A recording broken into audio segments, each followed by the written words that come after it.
Jiang Trite was involved in a car accident on his very way to the Civil Affairs Bureau to finalize his divorce.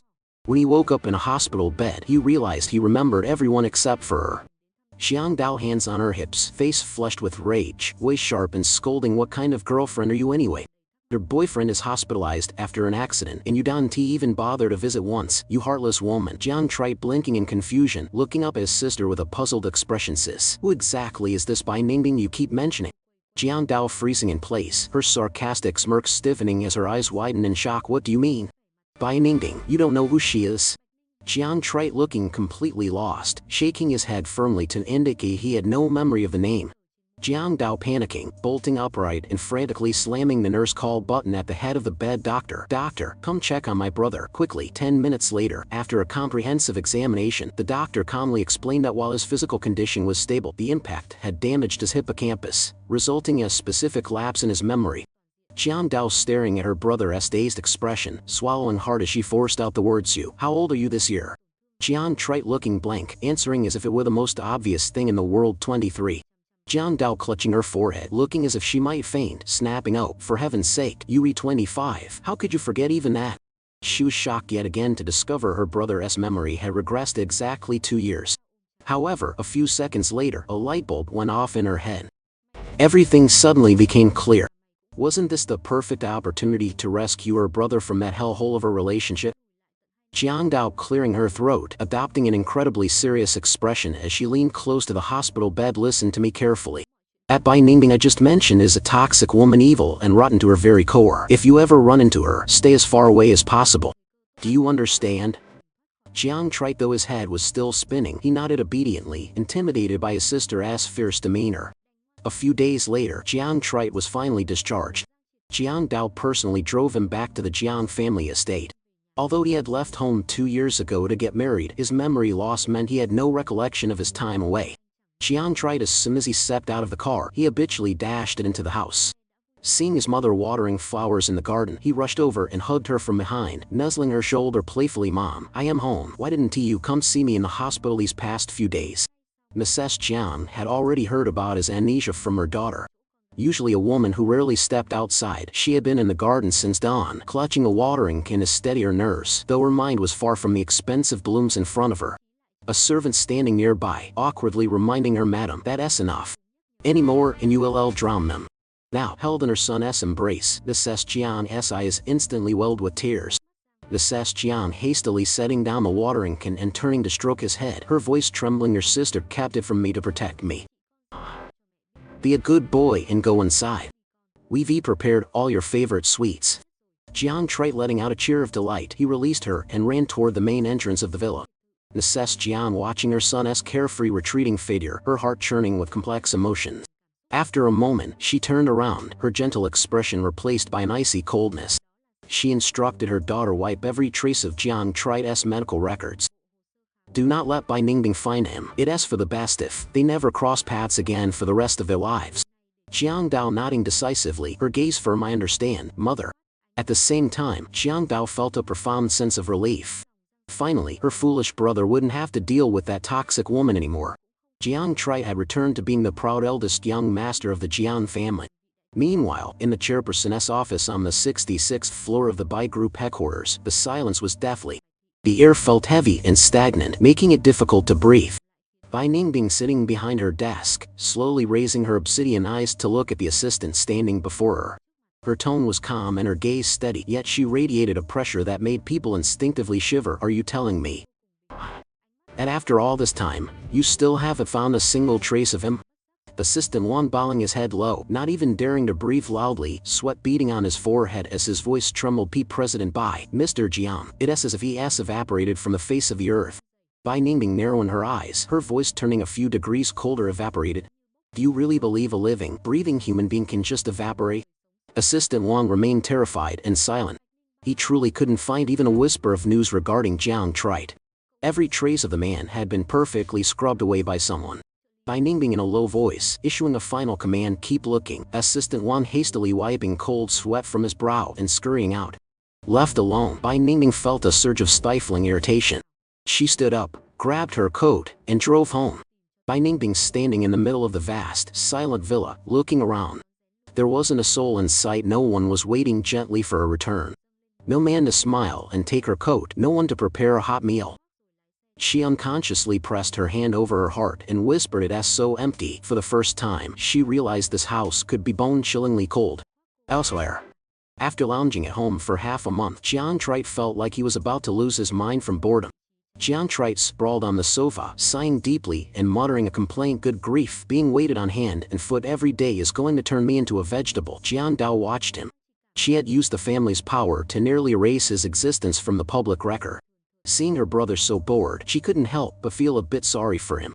Jiang Dao crossing her arms and tilting her chin toward him. Fine. Why don't you call your friends and go out for some fun? Jiang Trite, his eyes lighting up like high beams. He immediately sat up, grabbed his phone, and excitedly dialed his best friend, Deepoe Than. Deepoe Than answering the phone, his voice laced with surprise. Hello? You brat, what's gotten into you, calling me out of the blue? Jiang Trite leaning back in a garden chair to catch some sun, smirking. What do you think? I am calling you to hang out. Deepoe Than found this even more bizarre. Although they had stayed in touch over the last 2 years, Jiang Trite had never once initiated a hangout. He usually refused, citing the need to cook for Bai Ningding or clean the house. Every other sentence out of his mouth was about that woman. It was nauseating. Deepoe Than still skeptical, testing the water. So, you want to go to a bar? To his utter shock, Jiang Trite broke his streak and agreed instantly. A short while later, at the entrance of the bar, Deepoe Than was leaning against the wall waiting when a flashy, luxury sports car screeched to a halt right in front of him. Jiang Trite stepping out of the car, dressed in stylish clothes with his hair perfectly styled, smiling and waving at his friend Deepoe Than. Deepoe Than frozen in place, eyes bulging as he scanned Jiang Trite from head to toe, thinking, what the hell? Did he take the wrong meds? Hasn't he been playing the role of a poor, devoted husband for that woman for the last 2 years? Today he has dressed to kill, looking like he has ready to pick up girls. Deepoe Than approaching and poking Jiang Trite's shoulder teasingly. You snuck out today? Didn't your household say anything? Jiang Trite shrugging indifferently. My house? My sister was the one pushing me to go out. Bo, I forgot to tell you. He pointed to his temple. I got hit by a car. Scrambled my brain. I've lost all my memories of the last 2 years. Deepoe Than's jaw dropped in disbelief, but then he burst into a joyous laugh, slapping his thigh. No wonder, I knew something felt off. This is the young master I know. Forgetting that toxic woman is a godsend. Come on, I am in a great mood today. Let us go wild. The two young men walked into the neon-lit bar, arms over each other's shoulders. The space was relatively quiet as the opening act hadn't started yet. Jiang Trite's eyes immediately locked onto an empty drum kit on the stage. Deepoe Than raising an eyebrow, gesturing toward the drums with a provocative smile. Well, wanna play a set? Jiang Trite tossing his jacket to his friend and rolling up his shirt sleeves, responding enthusiastically. I am on it. Deepoe Than hesitating for a second, calling out teasingly. Hey, your brain is broken, remember? Do you even remember how to play? Jiang Trite turning back, his lips curling into an arrogant, confident smirk. Just keep your eyes open and watch closely. Just as the wild, frantic, and primal beat of the drums echoed through the room, Bai Ningding and a junior employee stepped through the bar's entrance. Bai Ningding stopping dead in her tracks. Her gaze was glued to the man playing the drums on stage. Muffled neon lights flickered across his face. He was immersed in the music, radiating a free and untamed aura, a vibrant, glowing expression she had never seen once in their 2 years of marriage. The employee, seeing the CEO's face turn incredibly dark, followed her gaze. He was so shocked he started stuttering. Holy crap, isn't that the brother-in-law? Bai Ningding, her eyes darkening into a cold abyss, she clenched her fists, thinking to herself, I've been going crazy looking for him for days, and here he is, swaying it out and enjoying himself in a place like this. The employee, seeing Bai Ningding stride coldly toward the VIP booths, scrambled after her, asking timidly, Sister Bing, aren't you going to talk to him? Bai Ningding, her voice as sharp as ice, he isn't your brother-in-law anymore. With that, they sat down at a VIP table. Bai Ningding raised a glass, her cold gaze still fixed on the man beaming on stage. She wanted to see exactly what game he was playing today. For the past 2 years, Jiang Trite had been a dull, lowly presence in front of her, walking on eggshells. But now, he was wearing an expensive suit and pouring his heart out on a drum set. That lively, radiant, and free expression was something she had never witnessed. Bai Ningding, feeling an inexplicable surge of irritation in her chest, she coldly tilted her head back and down the strong liquor. On the other side, having finished his set, Jiang Trite was met with a round of thunderous applause. Jiang Trite, with a faint smile, he casually spun the drumsticks before tossing them back and jumping off the platform. Me leaning against the bar looking seductive, called out softly, Hey there, handsome. Jiang Trite, turning to look, saw a beautiful woman with a provocative gaze. He frowned in annoyance. Is there something you need, miss? Miu scanning him from top to bottom, her lips curling slightly. You look very familiar. Jiang tried exasperated, letting out a huff. Miss, that pickup line is incredibly cliché. Miu raising a brow, suddenly clapping her hands. Ah, I remember who you are now. Yui Dao's younger brother, aren't you? Jiang tried, slightly surprised, his attitude softening a bit. You know my sister? Miu laughing loudly, stepping forward and naturally looping her arm through his to pull him on. I am Miu, one of your sister's partners in crime. You don't recognize me? Jiang tried, uncomfortable with the sudden intimacy, awkwardly brushed her hand away. Even if you were my sister's friend, please don't get so touchy-feely. Miu letting out a delighted oh come on, come have a drink with me. Jiang tried, intended to refuse, but before he could react, she had already dragged him into a VIP booth. As soon as they entered, he saw her wave over two handsome male models, one for each side of her. Jiang tried, crossing his arms, looking at her coldly for a long moment before asking, does my sister usually play around like this too? Miu hearing him finally speak, she signaled the two men to leave. She raised an eyebrow, patting the empty spot next to her meaningfully. Wanna know? Come sit down and I'll tell you. Jiang tried, his face immediately darkened as he stood tall, looking down at her with an oppressive aura. If you're going to keep acting this way, I am leaving. Miu laughing sheepishly, waving her hands dismissively. Alright, I was wrong. I'll stop teasing, okay? In her eyes, a wild spark flickered as she thought Jiang Dao's brother is actually quite interesting. Actually, your sister, I don't know if she has someone else in her heart or what the reason is, but... Before she could finish, the booth door was kicked open with a loud bang. Jiang tried, jumping slightly, nearly swearing out loud. Miu frowning, shouting unhappily, who the hell is that? Standing at the entrance was a stunningly beautiful woman, though her face was clouded with dark fury. Bai Ningbing striding in and stopping directly in front of Jiang Trite, her voice as sharp as a blade. Jiang Trite, you've certainly got nerves of steel, don't you? Evaporating for days without a word, only to turn up hiding in here. Jiang Trite looking blank, knitting his brows in confusion at the woman in front of him, having absolutely no idea what she was talking about. Miu remained silent, her brow furrowed. She recognized the famous heiress Bai Ningbing and realized there was some history between her and Jiang Trite. Jiang Trite finding Bai Ningbing's commanding tone irritating, he tilted his head back and retorted, Miss, do I know you? Didn't your mother teach you any manners? What else with kicking down people's doors? Miu, who had been tense, suddenly burst out laughing. Bai Ningbing, her expression grew even colder as her anger flared. She didn't expect him to dare speak to her in such a tone. She thought his previous submissiveness must have all been an act. Suppressing her rage, she stepped forward and grabbed Jiang Trite's wrist, intending to drag him out. Jiang Trite, truly annoyed, he shoved her hand away forcefully. Are you sick? Bai Ningbing stiffening. She glanced over, her cold eyes scanning him from top to bottom. Nice acting. Keep it up. Jiang Trite utterly speechless, muttering, this person really seems to have some mental health issues. Miu finally speaking up to intervene. Miss Bai, I think you've mistaken my brother for someone else. Bai Ningbing smirking disdainfully. Nonsense. What is this? Miss Ha, are you interested in this kind of kept man now? Jiang Trite furious, pointing directly at Bai Ningbing's face. Did you come from a circus? Why are you talking so much trash? Who gave you the right to judge anyone? Miu seeing the situation spiraling out of control, she quickly stood up and pulled Jiang Trite behind her. Bai Ningbing, did you hear that? He doesn't even know you. Jiang Trite rolling his eyes at Bai Ningbing. I don't know where this crazy woman came from. Wait a minute. He suddenly froze as if remembering something, his eyes wide as he looked at the woman. You said her name is Bai Ningbing? Instinctively, he recalled his sister's urgent warning. Without a second thought, he blurted out. Jiang Trite, you read that toxic woman? Bai Ningbing frozen, her face filled with disbelief. She never expected to hear such an insult from the mouth of her timid husband. Jiang Trite spreading his hands, shrugging an explanation. Look, I honestly don't know you. I was in an accident, hit my head, and lost my memory. All of it. Bai Ningbing frowning deeper. It was clear she didn't fully believe him. But remembering his confident, free-spirited drumming from earlier, she felt it might be the truth. Her gaze was cold and scrutinizing, but she quickly masked her emotions, regaining her usual ruthlessness. Memory loss. Even better, tomorrow morning at 8 a.m. show up at the Civil Affairs Bureau to finalize the divorce. The booth fell into a stunned silence. Jiang Trite silent for a long time, his body stiffening as he pointed a finger back at himself in disbelief. Divorce? Me? Bai Ningbing sneering coldly. Unless you think I'm divorcing her? She pointed toward Miu. Jiang Trite feeling like he'd been struck by lightning, bewilderedly muttering, good grief, in those 2 years I forgot, I actually went and got married? A second later, he curiously asked, "So, do we have any kids?" Bai Ningbing didn't bother to answer, only shooting him a cold, mocking look. Jiang tried rubbing his chin, thinking to himself, judging by that attitude, definitely no kids.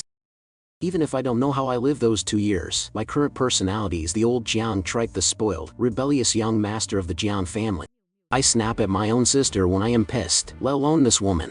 She has been unpleasant from the moment we met. Who would want her? Jiang Trite looking displeased, letting out a resigned huff but nodding firmly. Fine, we'll divorce tomorrow morning. I agree. Now, if you redone, please get out of my sight. By naming, her eyes darkening further, she gritted her teeth. I hope you keep your word. With that, she turned and strode out of the booth without a single backward glance. Jiang Trite watching her leave, cursing under his breath, what a terrible woman. Was I blind when I married her? Me finally breaking the atmosphere, giggling behind her hand. Little brother, I wouldn't have guessed. You were actually married? Jiang Trite letting out a cynical laugh, waving her off dismissively. Miss Ha, I am heading out. No more chatting.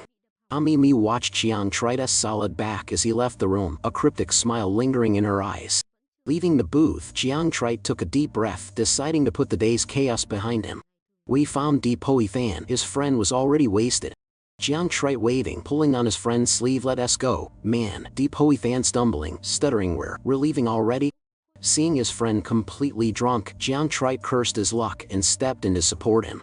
Jiang Trite gritting his teeth, giving Deep Hoi Fan a light smack on the head. Damn it, why didn't you tell me I was married? Deep Hoi Fan looking confused, mumbling incoherently. I thought you knew. Didn't your sister tell you?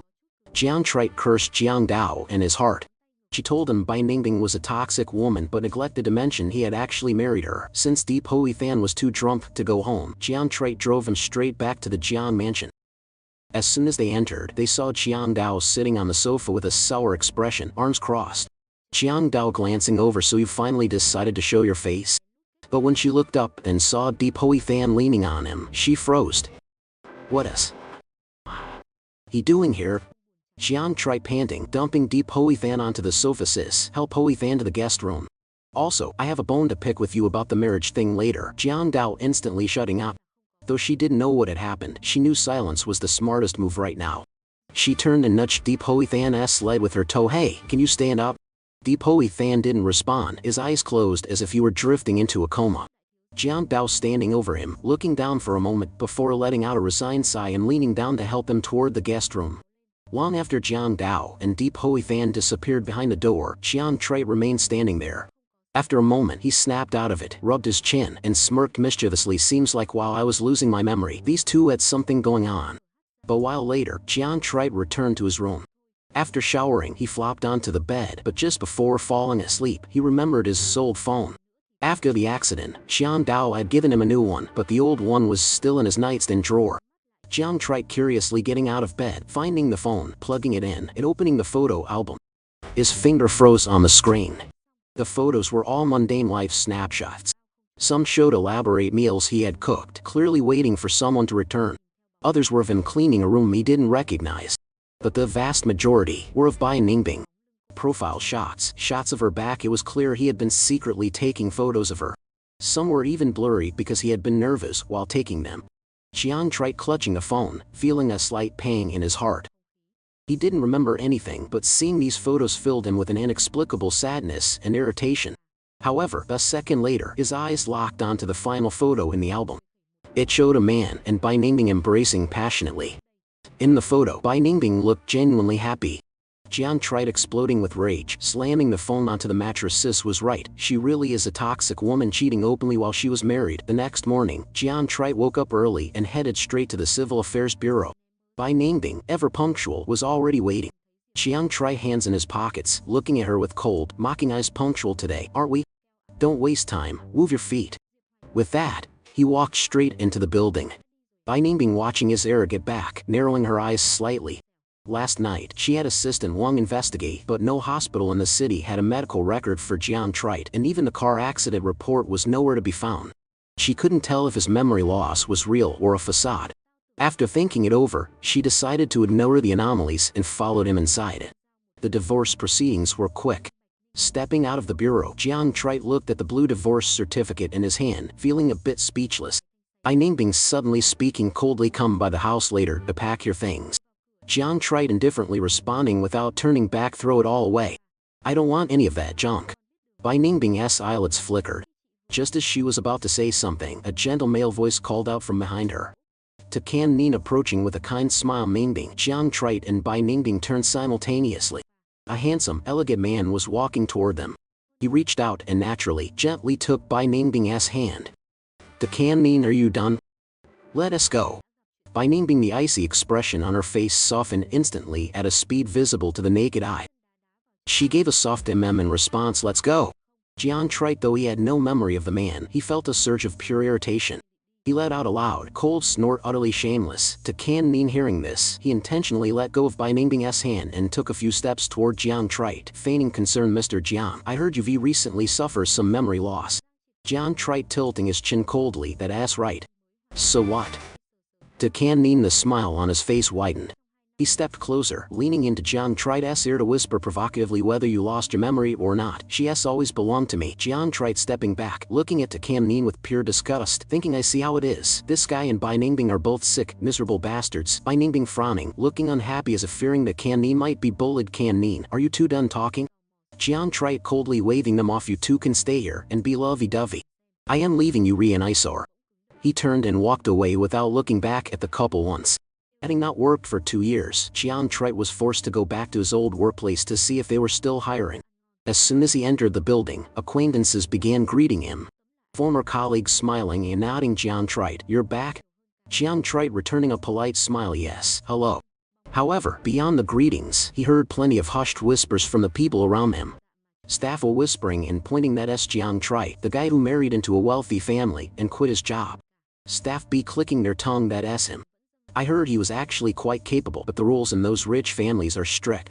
Since we work with the dead as mortuary makeup artists, they were afraid it would affect their business, so his wife forced him to quit. After being out for so long, who knows if he still has his skills. Staff C sneering mockingly. He's back with his bag today, so he must have been kicked out of that mansion. Jiang Trite's hearing was sharp. He didn't miss a single word. By the time he reached the manager's office, the insults were still echoing in his head. Jiang Trite gritting his teeth. The more he thought about it, the more furious he became, cursing himself. I actually gave up the job I love for that woman. My brain must have been kicked by a mule. Thank God I've lost my memory and we re-divorced now. Contrary to the rumors, when the boss heard he wanted to return, he was overjoyed. Boss patting his shoulder, laughing heartily. Good, wonderful, it's great to have you back. Jiang Trite was equally happy. The boss even assigned him a new office. He spent the entire afternoon setting everything up. By the time he was finished, it was already dusk. Jiang Trite stretching tiredly, letting out a long yawn. My whole body is aching. He strolled toward the main gate. Parked by the curb was a blindingly flashy Bugatti. Just as he was about to keep walking, he heard a respectful voice. Assistant Hua Han approaching and bowing. Sir. Jiang Trite frowning, stopping in his tracks. A woman in her 30s was smiling at him. Assistant Hua Han politely. Sir, the young lady needs to see you. She hopes you can accompany her to the ancestral home today. At that moment, the window of the Bugatti slowly rolled down. Bai Ningbing's flawless profile was revealed. She looked at him with a cold, steady gaze. Jiang Trite feeling mischievous, he shoved his hands in his pockets and tilted his head. First, we re-divorced, so stop calling me sir. Second, if there's a problem, tell your young lady to get her own face out here and talk to me. Assistant Hua Han instantly awkward, turning back to say something to Bai Ningbing. But Bai Ningbing had already opened the door and stepped out gracefully. Bai Ningbing crossing her arms, her tone mocking. Jiang Trite, you've certainly developed quite the attitude, haven't you? Jiang Trite glancing at her sideways, about to argue when he was cut off. Bai Ningbing, her voice flat, her gaze indifferent, but I'm not here to beg you for a favor. Grandmother wants to see you. She is elderly and I haven't told her about our divorce yet. She is very fond of you. Jiang Trite pause. His greatest trait was his filial piety, but he also refused to be taken advantage of. Jiang Trite crossing his arms, smirking. Fine, I'll go. Have your assistant drive my car back to my house. Otherwise, how am I supposed to get to work tomorrow? Bai Ningbing narrowing her eyes, immediately catching his drift. If the assistant drove his car, she would have to drive the Bugatti herself. He was clearly trying to force a chairperson like her to be his personal chauffeur. Quite the calculation. Jiang Trite staring at her, looking smugly certain she wouldn't refuse.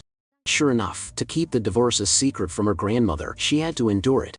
Bai Ningbing signaling to Assistant Hua Han with a tilt of her head. Jiang Trite grinning triumphantly, tossing his keys straight into Hua Han's hands, the white Land Rover over there. Thanks. Immediately after, he nonchalantly opened the back door of the Bugatti and sat down, crossing his legs. Jiang Trite looking up at Bai Ningbing with a raised eyebrow. Driver Bai, let us go. Bai Ningbing letting out a soft, dry laugh, patiently opening the door. Sits in the driver's seat. Jiang Trite was in a remarkably good mood. He intended to ensure this detestable woman suffered for a long time. Throughout the drive, she briefly briefed him on his usual routine at the Bossy family estate so he wouldn't blow his cover regarding his amnesia. Listening to her was annoying to death.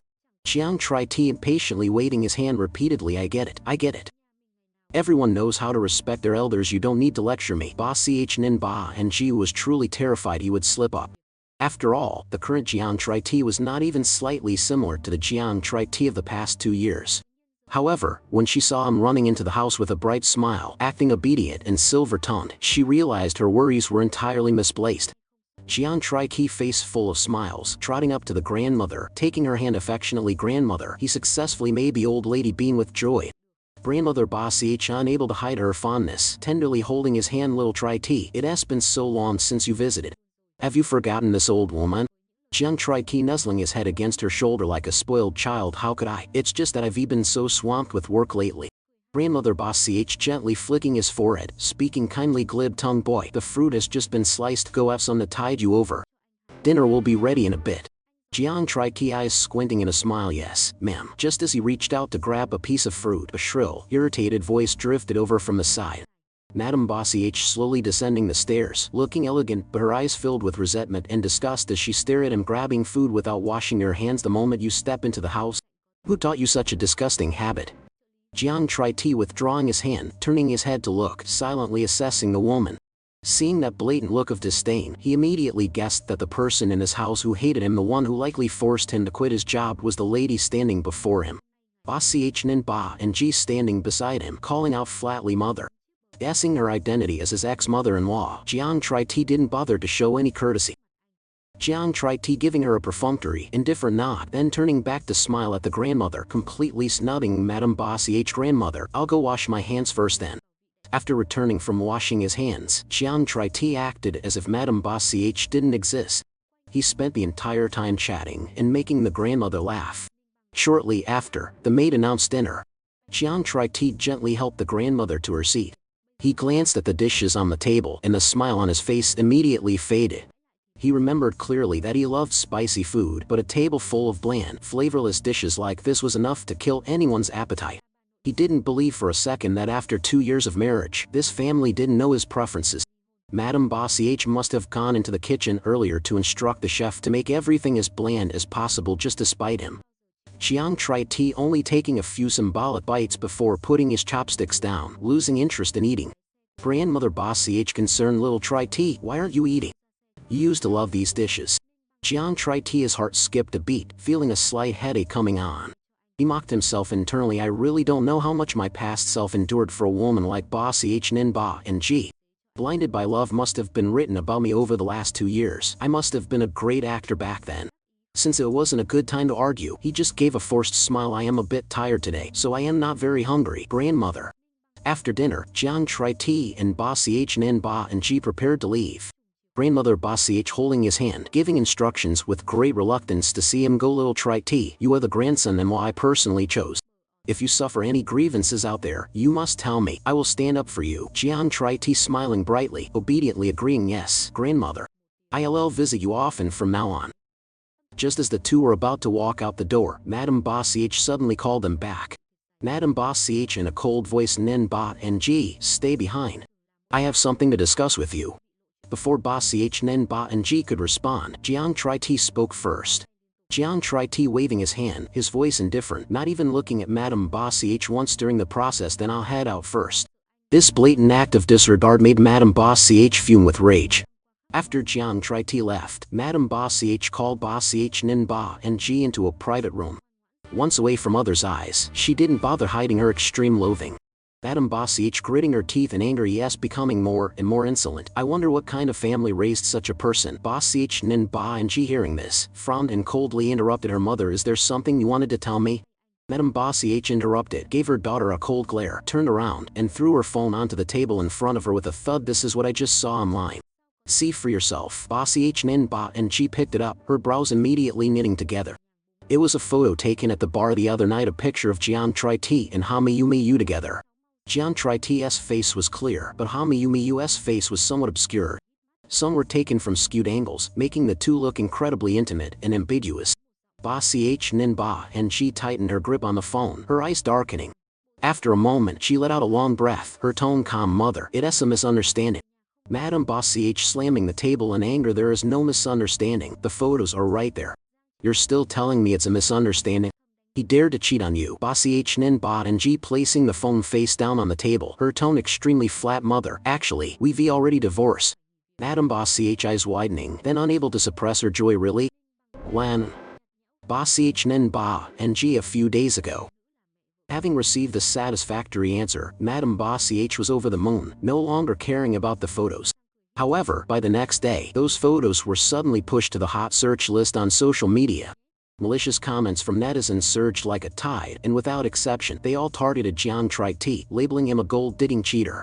That morning, Jian Dao was sitting at breakfast, scrolling through her phone when she saw the news. Jian Dao was so shocked she spat out her coffee, hurriedly wiped her mouth, and immediately dialed Ha Miyu's number, scolding her. Hello, Ha Miyu, what is going on between you and my brother? A rabbit doesn't eat the grass near its own burrow. You've got some nerve. Ha Miyu, groggy from sleep, a bit confused, but when she opened her laptop and saw the photos online, she understood everything. She curled her lips, her tone lazy and teasing. Relax, I haven't eaten him yet, but as for whether I will in the future, I can't say for sure. Jiang Dao exploding with rage, shouting, if you dare touch my brother, I will never forgive you. He just barely escaped the clutches of that scumbag woman. Bossy H Ninba, and G can't go from the tiger's den straight into the hands of a second scumbag woman like you. Miyu chuckling as if it were nothing, casually giving a cryptic reminder. I really didn't expect Jian Tri-T to be married, and even less did I expect his ex-wife to be Bossy H Ninba, and G. Jiang Dao stunned, her voice dropping. How did you know? Miyu giving a lazy yawn. We crossed paths at the bar the other night. Anyway, I'm going back to sleep. She hung up after only a few words. Jiang Dao hurriedly tossed her phone aside and stormed into her brother's room. Jiang Dao banging on the door, shaking him. Jian Tri-T, get up now. Jian Tri-T slowly opening his eyes, face full of question marks, speaking groggily. What is it, sis? Is the house on fire? His clueless expression made Jiang Dao's blood boil. She shoved her phone screen directly in front of his face. Jiang Dao, irritated. Look for yourself. Jian Tri-T glancing at the screen, his sleepiness instantly vanishing. As he read on, his expression darkened, his gaze becoming cold and sharp. Who posted this? Jiang Dao sign. I don't know. But someone clearly paid for the exposure to target you. Don't worry about this, I'll use my connections to handle it. Jian Tri-T turning off the phone, looking up with a gaze of absolute calm. No need, sis. I can handle my own problems. Seeing her brother's firm attitude, Jiang Dao could only nod. Jiang Dao, fine, but if you can't handle it, you must tell me. I'm your sister. Even if the sky falls, I'll hold it up for you. She walked toward the door but paused, turning back to add one more warning. Remember, that girl Ha Miyu isn't some innocent saint either. Stay away from her. Jiang Tri-T chortling, waving her off. I know. He just got up to wash his face when his phone rang again. It was his boss from the office. Boss sounding stressed and deeply worried. Little Tri-T, don't come into work for a while. Reporters and onlookers have completely blocked the entrance. Pausing for a moment, he hesitantly asked, those photos online, they aren't true, are they? Jiang Tri-T silent for a few seconds, replying calmly, the photos are real. But they were taken at forced angles to create a misunderstanding. Boss. The boss was also silent for a few seconds, unsure of how to respond.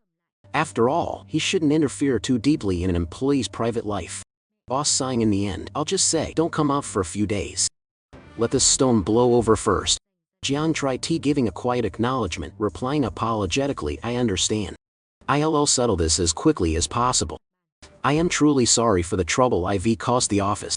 Hanging up the phone, Jian Tri-T's eyes were ice cold. He hadn't expected Bossy H Ninba and G to be so heartless. To quickly clear the path for her to marry that man Nin, she dared to throw this bucket of filth on him, wanting to ruin his reputation. If that's how it was, then he didn't need to show her any more mercy. Because there was no response from the person involved, the internet trolls grew even more vicious in their insults. Until the afternoon. Jiang Tri-T opening the old phone he had checked earlier, retrieving various documents. After organizing them for a moment, he used his official social media account to post a shocking announcement. Currently, I Jian Tri T and the chairwoman of the Boss CH group Boss CH Nin Ba and G have finalized our divorce procedures. The person in the photos at the bar is my sister's best friend. The intimate contact is merely a result of angles intended to smear my name, as anyone present there knows the truth. And this is the real reason for our divorce. Attached to the post was a series of undeniable images. 1. The divorce agreement with the clause Jian Tri T leaves with nothing. How? A photo of the bright red divorce certificate. 3. In the final photo, the killing blow, an intimate photo of Ba Ch Nin Ba and G in the start of Ka M Nyan embracing affectionately while she was still married. In an instant, public opinion online flipped 180 degrees. The spear of vitriol turned toward the scumbag woman Ba Ch Nin Ba and G and the home record of Ka M Nyan. At the same time, Mayu joined in, immediately posting on Weibo. Brother Tri T is truly pitiful. Not only did he divorce with nothing, but you people even framed him and made him take the fall for others. At the Boss CH Group chairwoman's office, Boss CH Nin Ba and G had also seen the two Weibo posts trending at the top.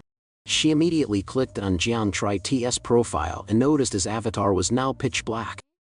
All his old posts and photos of them together from the past 2 years had been wiped clean empty.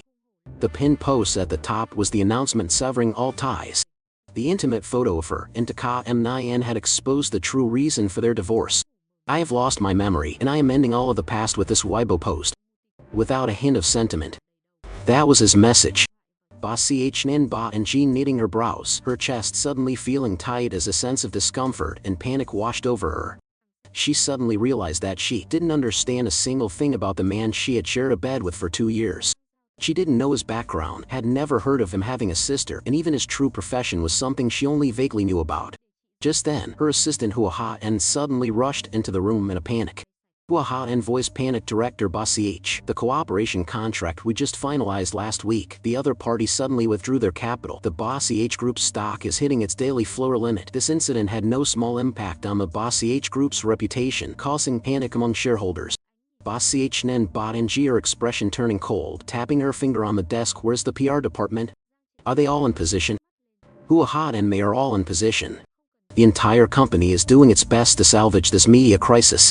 Even so, Ba Ch Nin Ba and G could clearly feel her irritation rising. Just as she was about to give further orders, the office door was shoved open. Madam Ba Ch expression extremely ugly, storming in and scolding her. This is all because that Jian Tri T left no room for sentiment. He pushed the Ba Ch Group into the eye of a storm. Since when do I have to hide from people's gossip like this? He ruined us for such a despicable man. You should quickly call him and tell him to delete that Weibo post. Her mother's piercing, frantic voice gave Ba Ch Nin Ba and G an immediate headache. Ba Ch Nin Ba and G wearily rubbing her temples, speaking in a low voice. Mother, that photo of me and Ka M Nyan, I had no idea it existed. An intimate photo of her and Ka M Nyan in such a private setting could only have been taken by Ka M Nyan himself. As for why that photo was in Jiang Tri T's hands, it was all too clear. Ka M Nyan must have intentionally sent it to Jiang Tri T to provoke him. Recalling Ka M Nyan's petty schemes to win favor in the past, Ba Ch Nin Ba and G's face couldn't help but darken. Madam Ba Ch obviously figuring out the sequence of events as well, her tone immediately shifting to defend him. Ka M Nyan only did it because he loves you too much, so he secretly took a photo to keep as a memento. Hua Ha-en timidly holding up her phone, reporting with a bit of fear. Director Ba Ch, we can't get in touch with Mr. Jiang no matter what we do. Ba Ch Nin Ba and G's face grew even uglier as she silently bit her lip. In contrast, Madam Ba Ch flew into a rage. Madam Ba Ch snapping, what kind of background does he have to be so capable? Daring to oppose our Ba Ch Group. At the same time, Jian Tri T was leisurely sunbathing in his garden, phone in hand, enjoying the masterpiece of exposure he had just created. The more he read, the happier he felt. Those people who wanted to harm him had truly picked the wrong target. He, Jian Tri T, was no soft person to be squeezed at will. Just then, Dai Pihoi fan called. Dai Pihoi fan first cursing Ba Ch Nin Ba and G out over the phone, then saying excitedly, your sister called both me and Mayu for dinner tonight to celebrate your grand victory. I'll send the address to your phone, make sure you're on time. That evening, Jiang Tri T found the restaurant according to the address. Jiang Dao and Dai Pihoi fan had arrived early, but they waited a long time without Mayu showing up. Jiang Tri T vaguely felt something was wrong. Jiang Tri T turning to his sister, why don't you try calling her? Jiang Dao dialed Hamiyumi's number. It rang for a long time before someone picked up. On the other end, whatever Hamiyumiyu said made Jiang Dao's face drop immediately. Hanging up, she stood up abruptly to the hospital. Now, Hamiyumi's brother was in a car accident. Immediately, Dai Hoi Fan also stood up, pulling a bewildered Jiang Tri-Ti along as they bolted toward the parking lot. Dai Hoi Fan driving while taking the chance to briefly explain the situation of the Ha family to Jiang Tri-Ti. The Ha family is a bit complicated. The elders have been sexist since they were young, disliking Hamiyumiyu. After her half-brother was born, everyone always viewed the boy as the sole heir. Perhaps because the elders were so biased when they were young, Hamiyumiyu has always loathed her brother. Recently, her father has been seriously ill, and the inheritance dispute has been tense. Now that her brother has suddenly had an accident, it's definitely not good news for her. By the time the three arrived at the hospital, the three large red words in surgery were still glowing over the emergency room door. Hamiyumiyu sitting blankly on the waiting bench outside, her face pale and expressionless. Jiang Dao running over, gripping her friend's shoulders. Miyu, what happened? Hamiyumiyu silent for a few seconds, speaking with difficulty, her voice dry. He borrowed my car without permission to go for a joyride, and had an accident. The moment these words were spoken, the hearts of the three from the Jiang and Dai families skipped a beat. It was Hamiyumi's car that was involved in the accident. There was no telling how much the Ha family would use that as an excuse to cause a scene. At that moment, the in-surgery sign went dark. The doctor walked out, removed his mask, and shook his head wearily. Doctor voice somber, we did our best. The family should prepare for the funeral. Everyone's expression changed drastically. Afterward, Jiang Tri-Ti was invited into the body restoration room by the hospital in his capacity as an expert. People who die in car accidents often need a mortician to repair their appearance. This was his first task after returning to work. Because it was Hamiyumi's brother, he worked very seriously and meticulously. By the time he finished, the deceased's appearance looked almost as it did when he was alive. A few days later, Jiang Tri-Ti met Hamiyumiyu again at the cemetery during the funeral.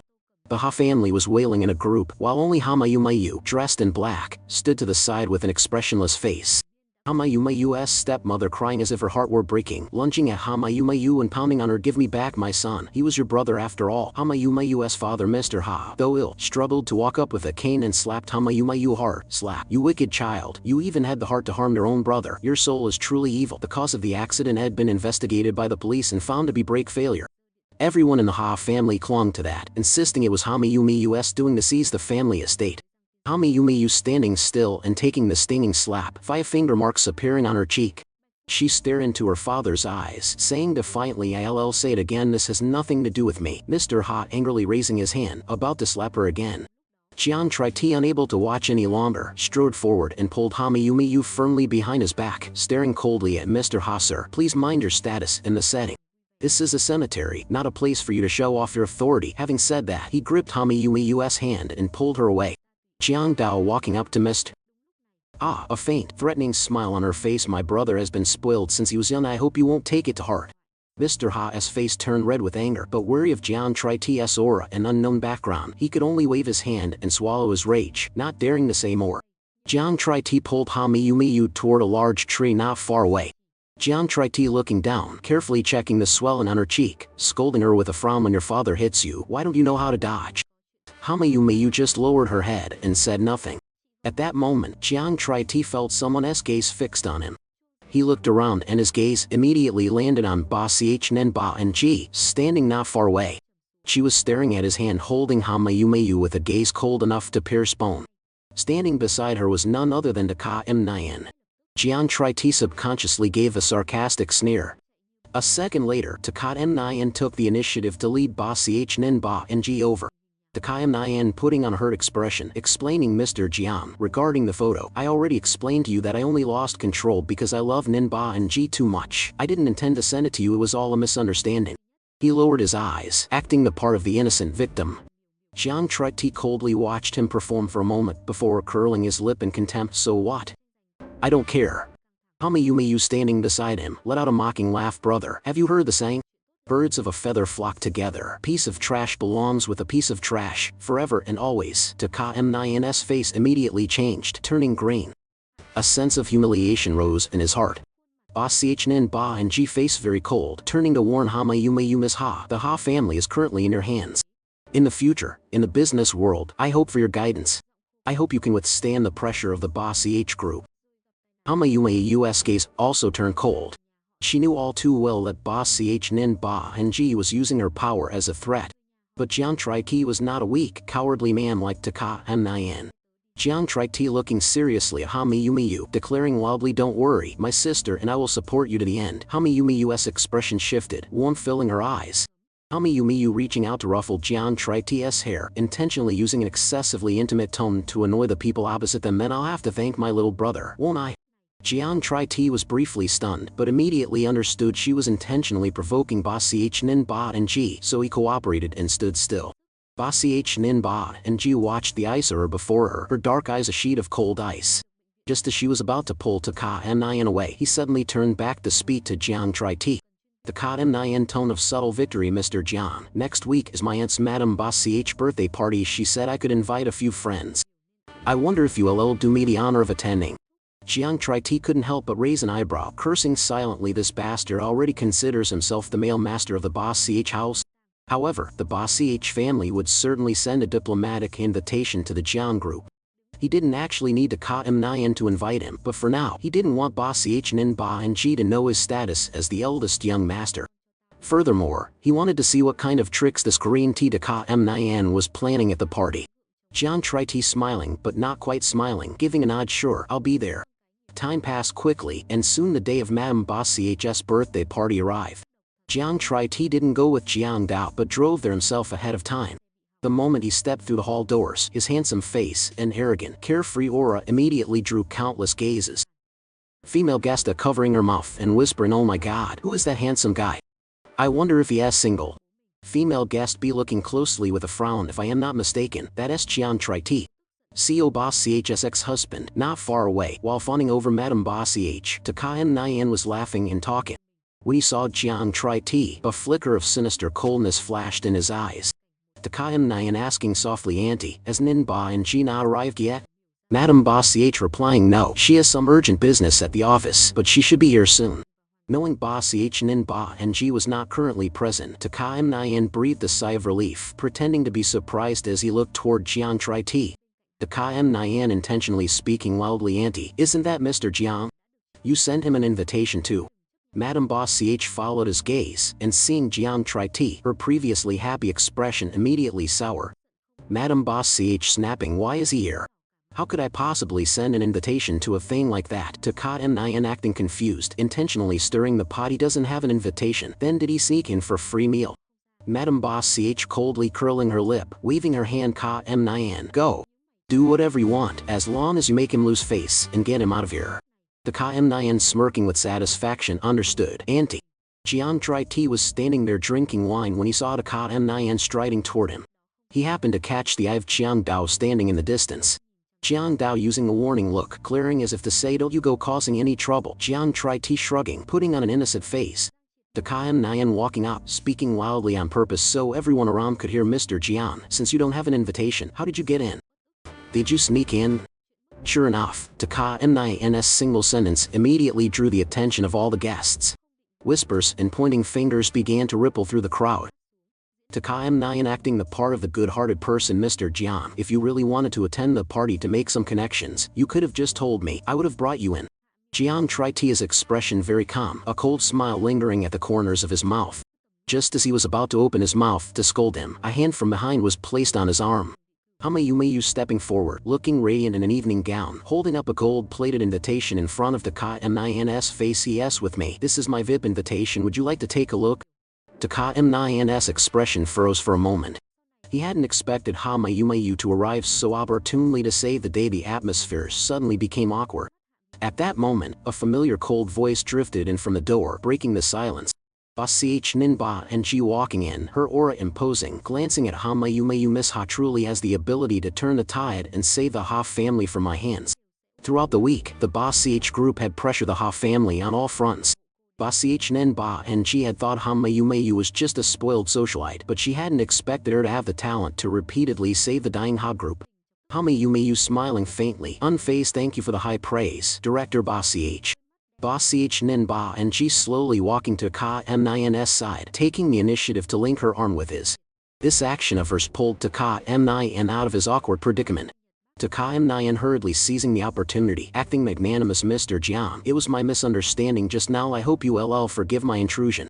Jiang Tri-T didn't bother to reply. Tell me you giving a soft chuckle, pulling Jiang Tri-T's hand to go elsewhere, handing him a glass of champagne, and whispering a reminder, arguing with that kind of woman, aren't you afraid of losing face?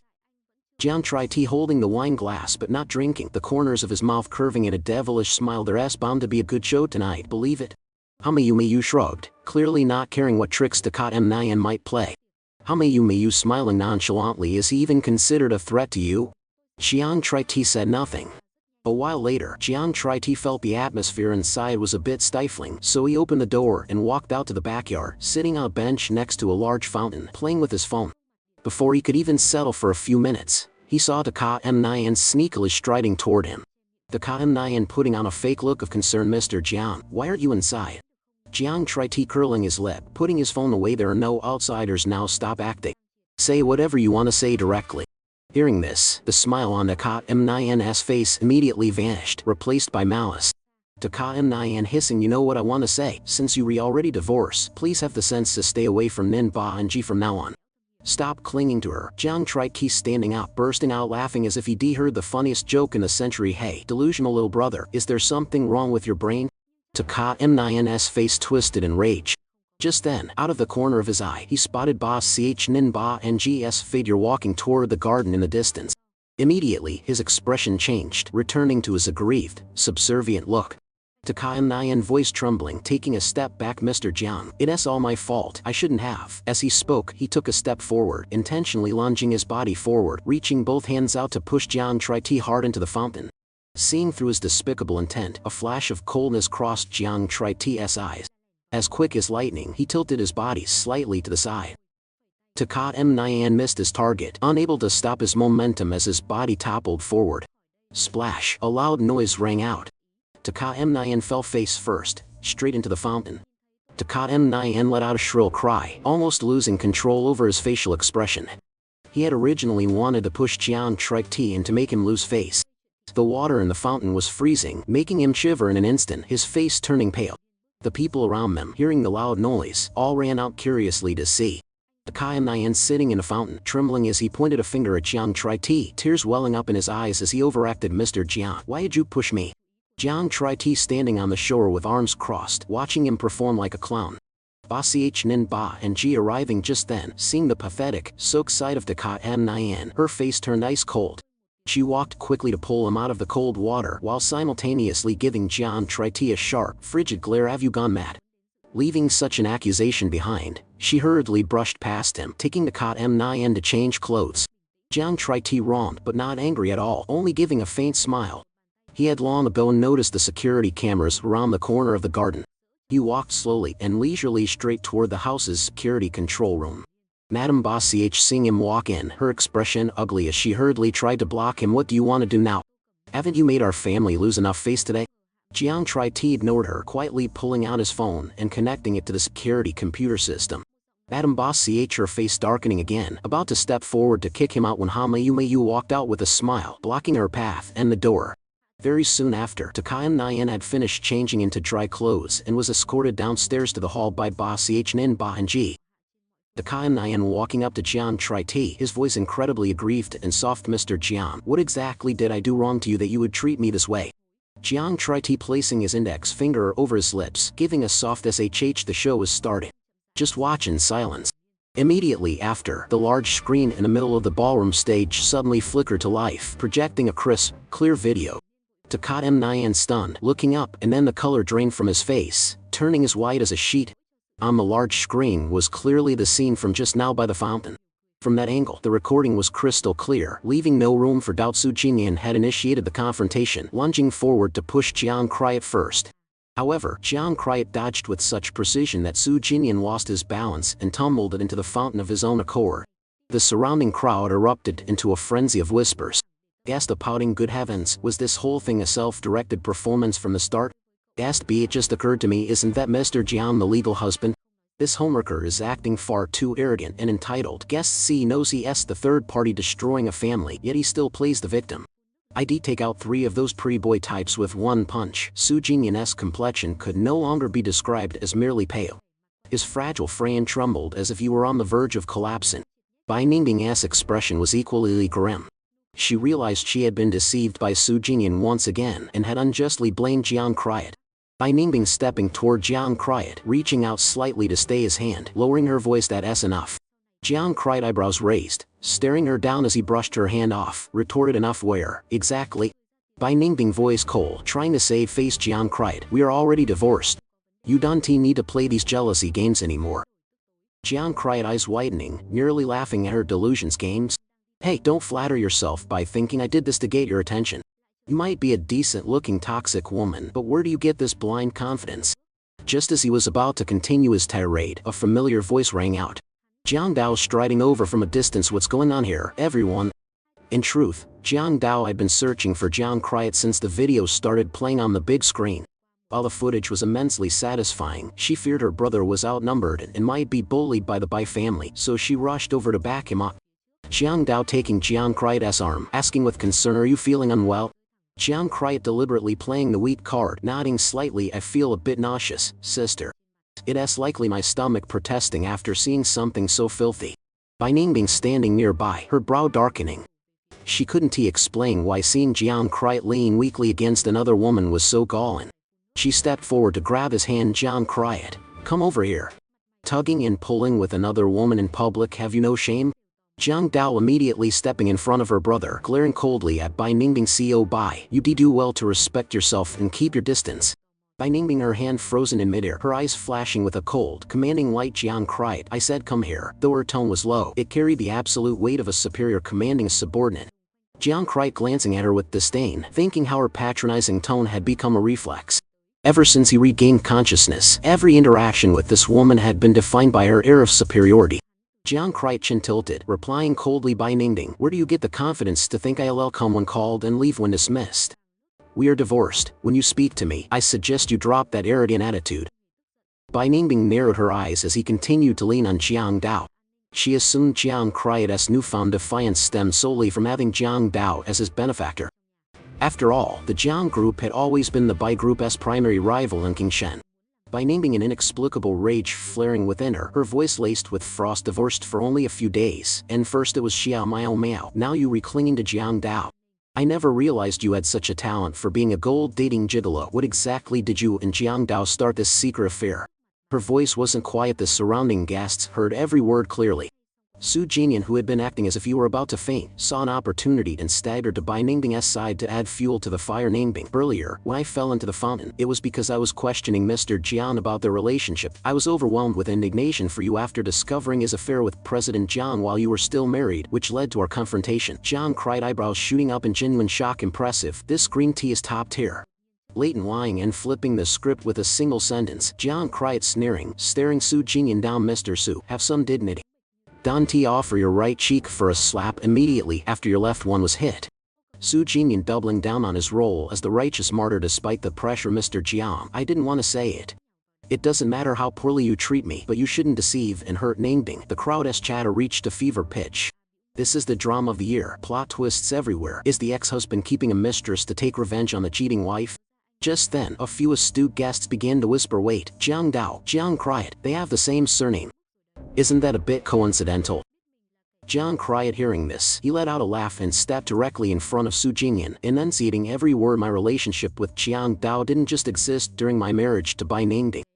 From the moment I was born, we've been on the same household registry." Jiang Kriot turning to face the crowd, his voice booming. "I am Jiang Dao's biological younger brother." The revelation was like an atomic bomb, instantly shaking the entire hall. What? Jiang Kriot is the young master of the Jiang family? Good lord, how could Bai Ningbing not know something this big? What kind of wife was she? She must not have given him a single thought for the last 2 years. Jiang Kriot, arms crossed, looking at the speechless Su Jinyan with contempt. "Are you suggesting, Mr. Su, that I am having an affair with my own sister?" He then turned to Bai Ningbing, delivering the final blow. "And for the record, I never cared for your family's pittance. It's not that you didn't plan to give me assets in the divorce. Even if you knelt and offered the entire Bai group to me, I wouldn't touch it." Bai Ningbing staring at him, stunned, her lips trembling. Her mind was a chaotic mess. Is this his true identity? He lied to me, hiding this for 2 whole years. At that moment, Jiang Dao firmly pulled Jiang Kriet toward her, her eyes sharp as daggers as she looked at Su Jingyan. Jiang Dao authoritatively, Mr. Su, your slanderous remarks tonight are more than enough for our lawyers to sue you for defamation. However, I feel your name doesn't deserve to appear alongside my brothers in any news outlet. If you ever dare to cross his path again, Danti blamed the Jiang family for being ruthless. With that, Jiang Dao pulled Jiang Kriet away and they strode out of the party. The chaotic birthday gala continued in their wake. Su Jingyan finally reacting, his face white, grabbing Bai Ningbing's hand. Ningbing, I didn't mean to, it was him, he deceived us all. He probably hated us and set a trap to humiliate us in public, right? Bai Ningbing, her emotions a complex, contradictory storm, slowly pulled her hand away. She looked down, remaining chillingly silent. Back at the Bai family's luxury villa, the living room was shrouded in an unprecedented, heavy silence. Bai Ningbing and Su Jingyan sat on the sofa, facing Madame Bai, whose face was distorted with rage. Madame Bai slamming the table, your grandmother is asleep. Now, will you explain exactly what happened tonight? How did he suddenly become the young master of the Jiang family? Is the Jiang family trying to play us? Bai Ningbing, eyes downcast, rubbing her temples. Jiang Dao doesn't have the time for such petty games. Jiang Kriet is indeed a member of the Jiang family. Madame Bai furious, her voice shrill. Then what was his intention, hiding his identity and infiltrating our home for 2 years? The Bai and Jiang groups have always been cutthroat competitors. Did he marry you to act as a spy? Su Jingyan sitting beside her, trying to sound helpful while subtly stoking the flames. Auntie, please calm down. Whatever Jiang Kriet's motives were, they are useless now. Ningbing has already divorced him. Madame Bai, her paranoia peaking, they re-divorced, but who knows what secret documents he leaked to the Jiang family over the last 2 years. Bai Ningbing sat in silence, her head spinning. In 2 years of marriage, he had never mentioned his background. That explained why, after his accident and disappearance, her extensive search turned up nothing and his hospital records vanished. The Jiang family truly had the power to cover the sky with one hand. Her pulse throbbed at her temples. Recalling his oppressive handsomeness and that aura of arrogant freedom he displayed tonight, she felt a sudden, hollowed ache in her heart. Su Jingyan, seeing her dazed, offered concernedly, Ningbing, let's head back. Let Auntie get some rest. Madame Bai, having ranted for a while, seeing her daughter acting like a lost soul, issued a sharp warning, Ningbing, you must be careful. I see that man Jiang Kriet for what he is, deep and calculating. Bai Ningbing was mentally exhausted. She knew better than anyone that if he had truly conspired against the Bai family, he could have destroyed them long ago during their 2 years together, rather than waiting until he was kicked out empty-handed. Su Jingyan, his eyes darkening, stepping in as a peacemaker. Ningbing, try to understand Auntie. Jiang Kriet caused a huge scene at her party and humiliated everyone. She's just in a bad mood. Unable to listen any longer, Bai Ningbing stood up without a word and retreated to her room. Overnight, the scandalous divorce drama at the birthday gala spread like wildfire, becoming the talk of Qingcheng's high society. While the news was trending, Jiang Kriet was leading a peaceful life at home. Because he used to stay out late partying, Jiang Dao had placed him under a strict curfew, forbidding him from leaving the house at night. Boredom led to creativity, and Jiang Kriet decided to brush up on his makeup skills. Jiang Kriet sitting in his bedroom, pointing a small camera at his desk. The table was cluttered with various cosmetics and professional special effects makeup kits. After introducing the purpose of each item, he set his tripod on the desk, aiming the lens at his handsome face. Jiang Kriet smiling brightly at the camera, his movements expertly fluid. Today, I am going to teach you some special effects makeup. In many TV dramas, you see actors gain 100 pounds just through makeup. Watch this. He picked up a tin of prosthetic wax, carefully applying it to his facial structure.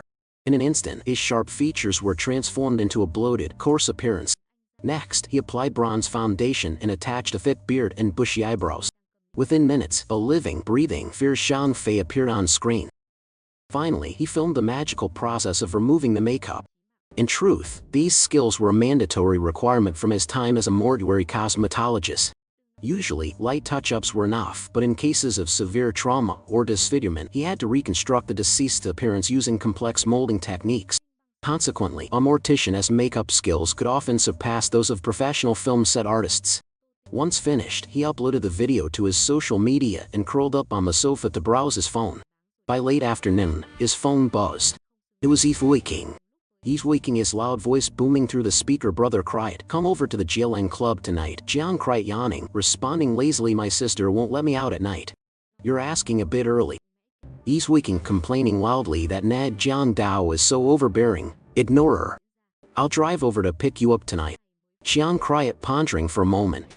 He had been cooped up for over 10 days, and his health was mostly restored.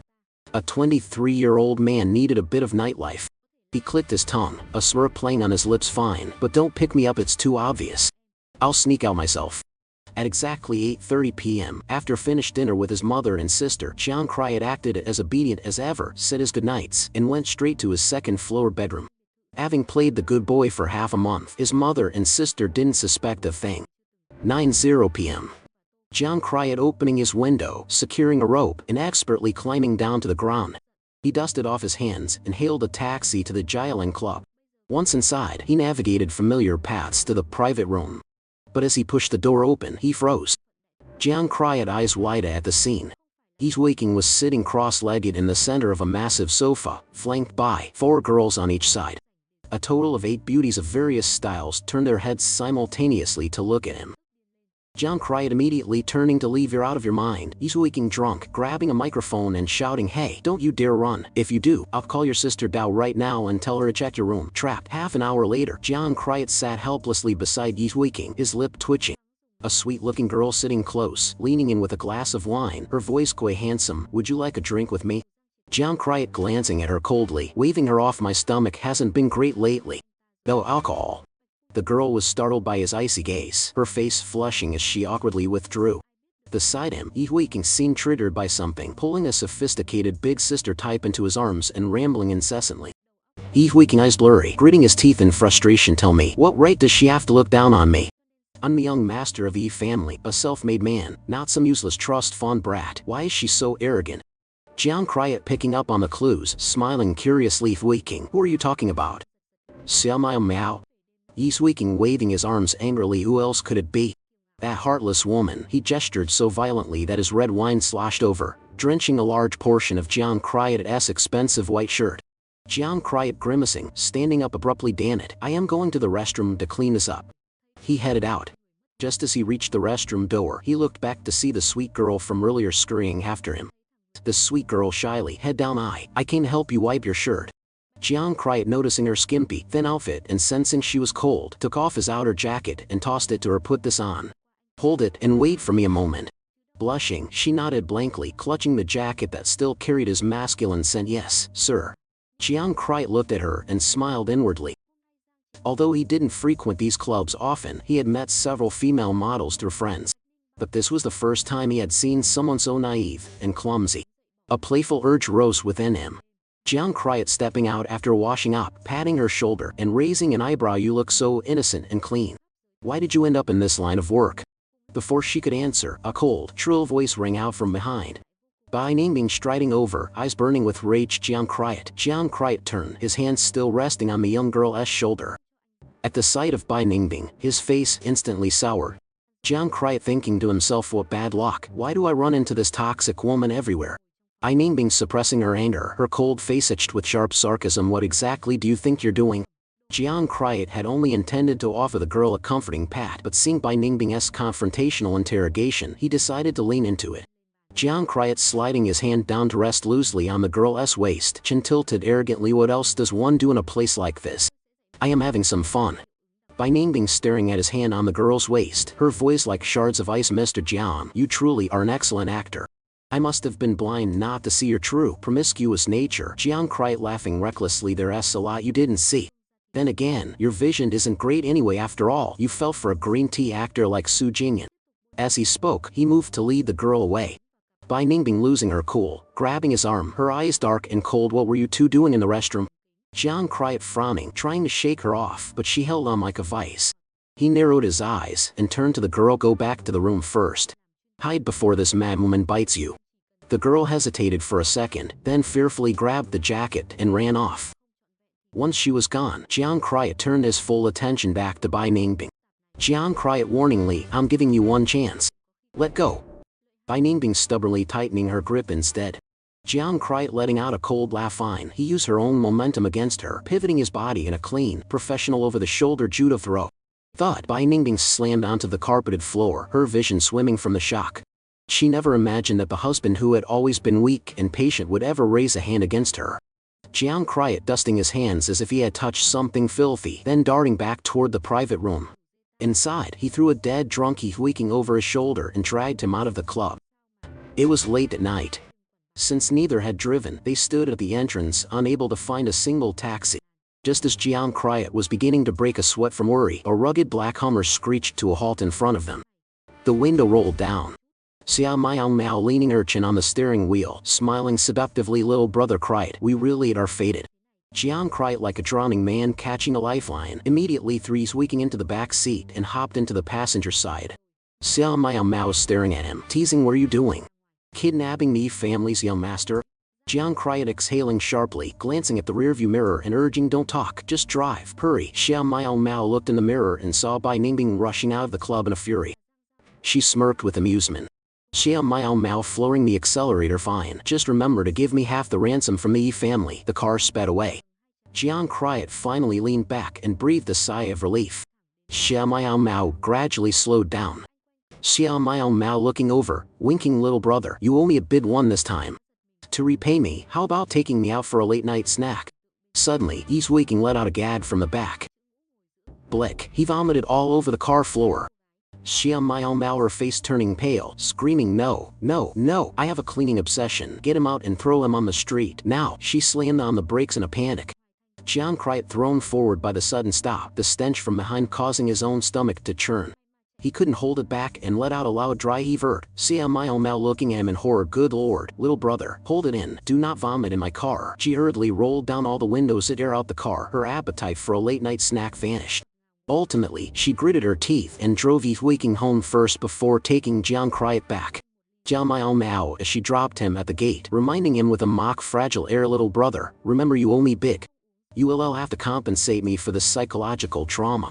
Jiang Kryet waved goodbye in the night breeze, then quickly scaled the rope ladder back into his room. After a thorough shower, he collapsed onto his bed, exhausted. Just then, his phone buzzed. He glanced at it. It was an unknown number. Jiang Kryet frowning, turning the phone off, annoying. He pulled up the covers and fell asleep. The next day, Jiang Kryet was busy all morning. After uploading his new makeup tutorials, he remembered to turn his phone back on. He had 5 missed calls from the unknown number. The digits looked somewhat familiar. Jiang Kryet, worried it might be the funeral home with an emergency, called back immediately. A cold female voice answered. Bai Ningbing. Jiang Kryet. Her voice was unmistakable. Even through the phone it was saturated with her trademark arrogant chill. Jiang Kryet, without a word, hung up immediately and blocked the number. Recalling the trouble she caused the previous night, he was still simmering with annoyance. Reflecting further, he remembered the beautiful girl at the club he had abandoned, who still had his expensive jacket. He checked his WeChat. Sure enough, the girl Lu Shan had sent a friend request and 2 messages. "Lu Shan, sir, are you there? I'd like to transfer the money for the jacket to you, 9,950 yuan. Attached was a transfer request. Jiang Kryet, eyebrows raised. He accepted the money but immediately sent back 10,000 yuan, replying, "I'm here. Are you free at 2:00 p.m. today?" Lu Shan replied instantly, "Yes." Jiang Kryet sent her the address of his favorite cafe and drove to the meeting. When he arrived, Lu Shan was already there. She sat anxiously in a corner, her large eyes darting around nervously. When she saw him enter, her eyes lit up. Lu Shan standing up quickly, bowing, "Hello, sir." Jiang Kryet, amused by her formal demeanor, waving her down, "Sit down, we're not at military training." He took out his phone and shook the screen. "Why did you refuse the money I sent back?" Lu Shan softly, shyly, "I found a small hostel for 100 yuan a night, and I still have 50 yuan for food. I can't take your money for no reason." "Thank you, though." Jiang Kryet, frowning slightly, feeling a pang of sympathy. Hingsheng was a top-tier city. He hadn't realized such squalid 100 yuan hostels still existed. The night before had been too dark to see clearly, but now, in the sunlight, the girl's delicate, pure features were apparent. Her only flaw was her extreme thinness. She looked fragile. Jiang Kryet, seriously, yesterday you said you were working as a hostess because of your sister. Tell me the details. Lu Shan, head down, shoulders trembling as she told her story. The Lu family had been intellectuals, but both parents died early. Her sister, Lu Shiki, had worked while studying to raise her, eventually becoming the youngest professor at Tsinghua University. However, for unknown reasons, she had recently jumped from the tallest building on campus in an apparent suicide attempt. She survived but suffered severe brain trauma and was now in a vegetative state. Her life depended on IT machines, costing several thousand yuan a day. Lu Shan, a third-year photography student, had sold everything to pay for the treatment and, at her wit's end, was forced to work as a hostess to pay the hospital bills. Jiang Kriot listened in silence. He considered himself hardened, but this story moved him. Jiang Kriot probing into the medical side. What was the hospital's diagnosis? Lu Shan, voice heavy with grief. The doctors said there's a blood clot in the brain. They have to monitor it. There's a high risk of brain death, but a tiny hope she might wake up. It's hard to say right now. Jiang Kriot nodded, understanding the situation. He observed the girl. Jiang Kriot, you study photography, right? Do you want a part-time job? Lu Shan clasping her hands, gathering courage, her face turning red. Do you want to keep me as a mistress? Jiang Kriot, corner of his mouth twitching between laughter and tears. What goes on in that head of yours? No, that's not it. I am offering a legitimate job. Lu Shan breathed a sigh of relief, though a flicker of disappointment crossed her eyes. Lu Shan, then what kind of job do you mean? Jiang Kriot, opening a short video account and pushing the phone toward her. I've been making makeup tutorial videos on a few accounts. But I am clueless when it comes to filming and photography. Often the lighting is bad and fails to show the real effects. Do you want to be my camera assistant? Lu Shan nodding firmly, and immediately I do. Jiang Kriot laughing, aren't you going to ask about the salary? Lu Shan, eyes full of trust. You're a good person. I trust you. Jiang Kriot tapping the table, then report to my house tomorrow. A 3-day trial. If I hire you, I'll cover all your sister's hospital expenses. Plus, I'll give you 3,000 yuan a month for living expenses. Lu Shan froze, nodding frantically in excitement before biting her lip and shaking her head. Lu Shan, tears welling up. Sir, you might not know, but my sister's hospital stay costs thousands a day. You could hire a professional photographer for much less. I can't. Jiang Kriot interrupting, his voice firm yet gentle. Lu Shan, everyone falls into an abyss at some point. When you're in the dark and a spark appears, you have to grab it. This isn't the time for politeness. If you think the pay is too high, you can work for me for free for a few years after your sister recovers. Lu Shan clenched her fists, tears streaming down her face. Lu Shan choking up, yes, sir. He had given her a ray of hope in the midst of utter despair. Even if it took a lifetime of working for him for free to see her sister healthy again, she would do it gladly. After chatting a bit more, Jiang Kriot advanced her 10,000 yuan for the hospital bills and sent her the address of the Jiang villa. He also carefully noted down her sister's hospital and room number. After Lu Shan left, Jiang Kriot sat alone in the cafe. Jiang Kriot taking out his phone, his fingers flying across the screen as he accessed a hidden, secure system. He quickly dialed a direct line to the director of Qingqing Central Hospital. Director Li answering with extreme respect. Hello? Jiang Kriot, Director Li, I heard you have a patient named Lu Shiki. I want to see her detailed medical records. Director Li responding instantly. Master Thurwayan, yes, I'll send them over immediately. He then added timidly, Master Thurwayan, do you have any free time lately? We have several young surgeons back from overseas training. Could you find some time to give a seminar and guide them? Jiang Kriot typing his reply after this busy period. My schedule is tight right now. The other side quickly sent over Lu Shiki's entire file and brain scans. Jiang Kriot zoomed in, his eyes narrowing in professional analysis. The issue was complex, but with his true medical prowess, it wasn't insurmountable. Having grasped the situation, he closed the records and returned his phone to its normal system. The afternoon sun through the window was pleasant. Jiang Kriot took a sip of his coffee. The wall-mounted TV in the cafe was broadcasting entertainment news. The hostess excitedly announced that famous director Li Yan had just posted on Weibo declaring an adaptation of the classic martial arts novel 201 Gu Tiha and H into a blockbuster series. The male lead would be played by rising star Su Jingyan, starring alongside superstar Queen Min Vunan. Jiang Kriot, at the mention of Su Jingyan's name, immediately. He frowned. On the television, the costume designs for the male and female leads were being displayed. Lately, he had seen no shortage of promotional news regarding the Kannin. The man had originally been nothing more than a third or fourth-rate supporting actor. Then, by some stroke of damn luck, he used the label of brave young man to get himself adopted by a wealthy socialite in Jiangfan. 3 years later, after the woman passed away from a sudden illness, he inherited a fortune of tens of millions and went abroad to study, essentially gilding his reputation. Since his return, his resources in the entertainment industry had skyrocketed. Recently, his career had been soaring like a kite in the wind. Jiang tried eyes narrowing, sneering, this little leech's rising fortune is undoubtedly due to his ex-wife, Ba Nin Bang, secretly paving the way for him. He had lost his memory and didn't have the patience to bicker with that adulterous pair. But to let a hypocrite like the Cam Neen play the lead in a novel he had poured his heart and soul into? The thought alone made him nauseous. Jian tried picking up his phone and dialing Director Lee in. Directly, Director Lai. I am not satisfied with the male lead. Yes, he must be replaced. If you don't change him, don't even think about filming this project anymore. Director Lee Yan sighing helplessly on the other end. Fine, I'll change him right away. You really are my little ancestor. Jiang tried smiling faintly, his tone softening. Good. I'll treat you to a meal when I am free. Lee Yan clicking her tongue in reproach. Her politeness is so fake it's cringy. I've worked with you for years, I still haven't seen what your face actually looks like. Jian Hui Lam. Lee Yan was a prestigious female director who had won numerous major awards. She was over 40 and had met Jian Trite online through his work. They were kindred spirits, treating each other like lifelong friends despite never meeting in person. In the past, Jian Trite enjoyed reading wuxia novels. However, as the market for good stories grew scarce in recent years, he decided to pick up the pen himself under the pseudonym Jian Hui Lam. Writing for leisure over the past few years, Chuang Ngai Han had naturally become a classic pillar of wuxia literature. At the same time, at Tan and Ngai Media, Cam Neen had just finished a press interview with an air of supreme confidence. Turning around, he saw director Lee Yan and the female lead, Min Vu Nin, sitting together, discussing something with grave expressions.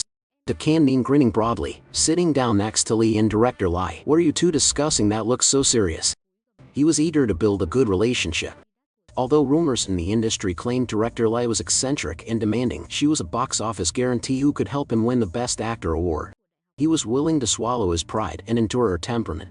Lee Yan glancing at him with a flat, cold attitude. Mr. Tu, there is something I must inform you. The candidate for the male lead will have to be changed. Cam Neen springing up like a coil, his smile freezing. He had just joyfully accepted a promotional interview, only to be told he was being stripped of the role a moment later. It was like a thunderous slap to the face, Cam Neen snapping. Why? We just signed the Memorandum of Understanding yesterday. Lee Yan remaining indifferent. It is a direct request from the author of Chuang Ngai Han. Cam Neen agitated, his face turning beet red. The author? Jian Hui Lam. Yes, just some lowly writer. What right does he have to dictate the casting of the leads? Lee Yan had never liked Cam Neen's cookie-cutter acting and arrogant attitude. She had only reluctantly agreed because the film's largest investor was the Ba Group, headed by Ba Ninbang, who had used her influence to force his nomination. Now that she had a legitimate reason from the original creator to change the lead, her mood was significantly lighter. Lee Yan explaining coldly, the author, Jian Hui Lam, and our company have a copyright-sharing partnership.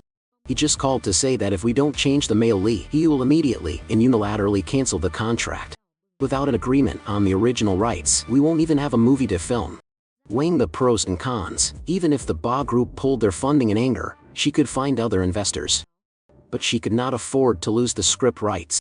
Therefore, she was determined to replace the male lead. Cam Neen gritting his teeth, his eyes bloodshot. The news is already all over the internet. You redoing this on purpose just to humiliate me in front of the public, aren't you? Unfortunately, his weak protest was entirely futile. Lee Yan and Min Vu Nin both stood up and left one after another, leaving him standing there. Cam Neen's manager rushed over, pulling him back and telling him not to chase them and cause a scene. Manager advising, calm down, looking for director Lai right now is useless. She is a giant in the entertainment industry, don't be foolish enough to offend her. Besides, the one who insisted on replacing you is that old writer, not her. Cam Neen clenching his fists until his veins bulged, hissing through gritted teeth, they won't let me be the lead? Fine, then this movie won't be filmed in peace. I'll tell Ninbang to withdraw all of the Bob Group's investment. I want to see how those people plan to film anything without the Bob Group's money. The manager opened his mouth to speak, but hesitated. An industry veteran like him knew full well that the Bob Group invested in this blockbuster because they saw massive commercial potential. Nominating Cam Neen was merely a convenient side move. Would the rational president Bob really impulsively withdraw from a goldmine just for one actor?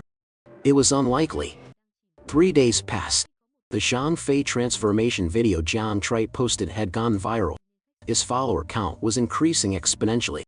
Jian Trite decided to set up a small studio on the first floor of the Jian residence. Every afternoon, Luke Thai Ham would arrive on time to work. Jian Trite smiling brightly at the camera per everyone's overwhelming request. Today I will teach you all the first love makeup look. Netizens watching the transformation videos, besides being amazed by his skills, had begun to ask for daily wearable makeup tutorials. The core of this first love look was to create a sense of innocence and radiant youth.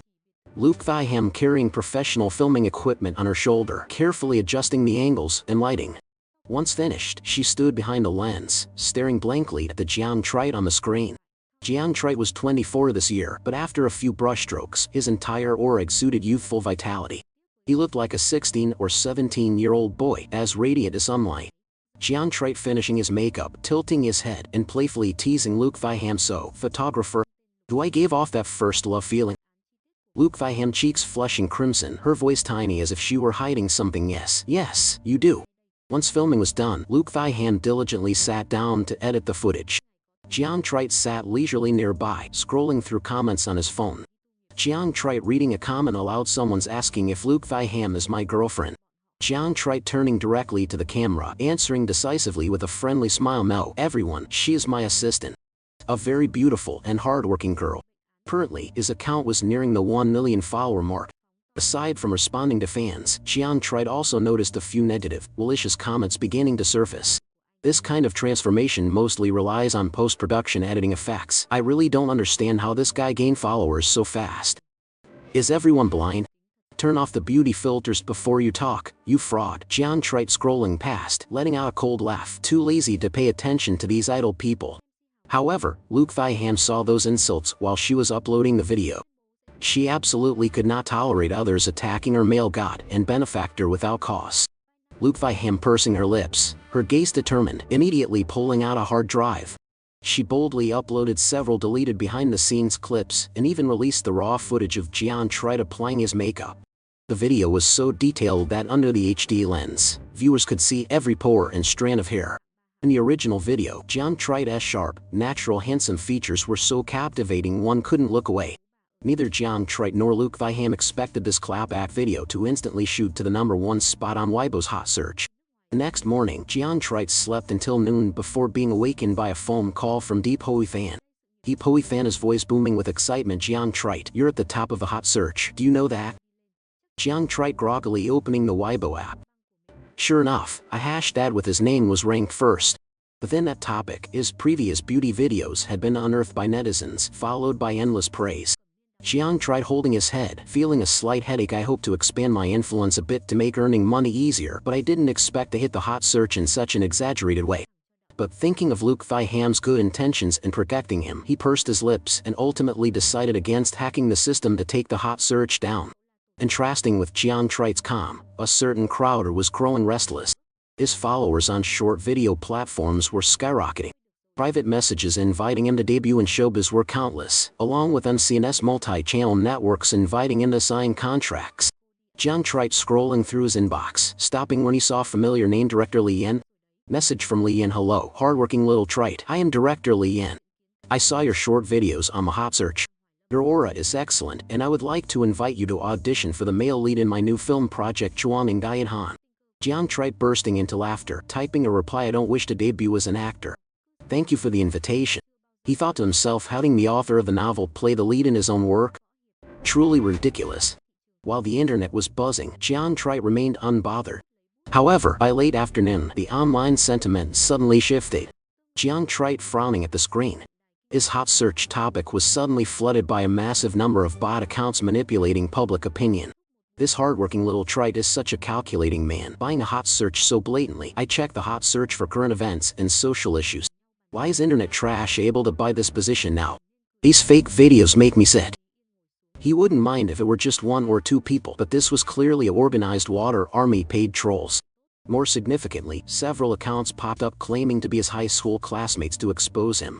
This guy was a petty thug back in the day, specialized in bullying classmates, dating early, and even cheating on people. Jiang Trite holding his phone, eyes narrowing with a murderous glint. Someone is clearly playing dirty and targeting me. However, the number of people he had offended was limited. Someone bored enough and with the connections to hire a water army in the entertainment industry. There was only one person. That leech, to Can Neen. He stood up from the sofa, about to go to his room and use his computer to track the Ips, when Jiang Dao returned home. Jiang Dao looking furious, walking straight to him. Jiang Trite, since when did you open a public video account? Didn't you say you were setting up a studio to improve your skills? It turns out you're online doing this. Jiang Trite feeling guilty, giving a sheepish smile. Sister, calm down and let me let me explain. As the sole heir to the Jiang family, Jiang Trite had been strictly protected since childhood. Aside from a few close family friends and Fan, almost no one had seen his face. Virtually no information or photos of him could be found online. Although he hadn't understood his mother and sister's overprotectiveness before, he had stayed low profile for their sake. Jiang Dao growing angrier, her gaze sharpening. If you keep this up, I'm running away from home. The internet is full of water armies cursing you right now. Having said that, Jiang Dao shifted her target, launching into a tirade against the trolls online. Jiang Dao pulling out her phone. Do you want me to have someone crash the site and take that hot search down? Jiang Trite waving her off, his eyes deep. No need, sis. Let them talk. If we took it down before, it would be normal, but if we retreat after the water army arrives, it'll look like I have a guilty conscience. I'll handle them myself. Midway through his conversation with Jiang Dao, Jiang Trite's phone rang. It was an unknown number. He answered. Ba Nin Bang, her voice cool, getting straight to the point. Grandmother wants to see you. Jiang Trite's hand paused before hanging up. He narrowed his eyes, thinking of a hot search, and his lips curled. I can visit grandmother, but on one condition. He tapped his finger on the table. There is a water army online intentionally smearing me. Use the Bob Group's connections to find the person behind them for me, and I'll go see grandmother. Tail. Ba Nin Bang's silence on the other end for a few seconds before a decisive reply. Fine. In half an hour, Hua Han will drive over to pick you up. With that, she hung up. Jiang Trite gritting his teeth, wanting to curse at her arrogant attitude. Turning around, he saw Jiang Dao staring at him suspiciously. Jiang Dao, who was that? Jiang Trite having no intention of hiding it. Ba Nin Bang. Jiang Dao exploding the moment she heard the name. You're going to see her again? Jiang Trite hurriedly explaining. Not her, her grandmother. Even if Ba Nin Bang is terrible, her grandmother truly treated me well in the past. If the elder wants to see me, I should go for the sake of our old bond. About 20 minutes later, his phone pinged. Ba Nin Bang had sent a photo. It was a screenshot of a chat log, the transaction history for the water army purchased by a woman with the nickname Mach 2. Half an hour later, Jiang Trite leisurely walked out of the Jiang residence and into the car Ba Nin Bang had sent. Jiang Trite sitting in the car, chatting casually with the assistant, Hua Han. He was naturally observant and extracted some old stories with just a few leading questions. In Hua Han's words, Ba Nin Bang was like a flawless angel. If the business world was a bloody chessboard, she was the noble strategist standing above it all. Jiang Trite mentally sneering. Oh, so the reputation of that cheat named Ba is so high and mighty in society, is it? At the Ba family's old residence, grandmother Ba sitting on the sofa in the living room, smiling as she pulled Ba Nin Bang over to look at a tablet.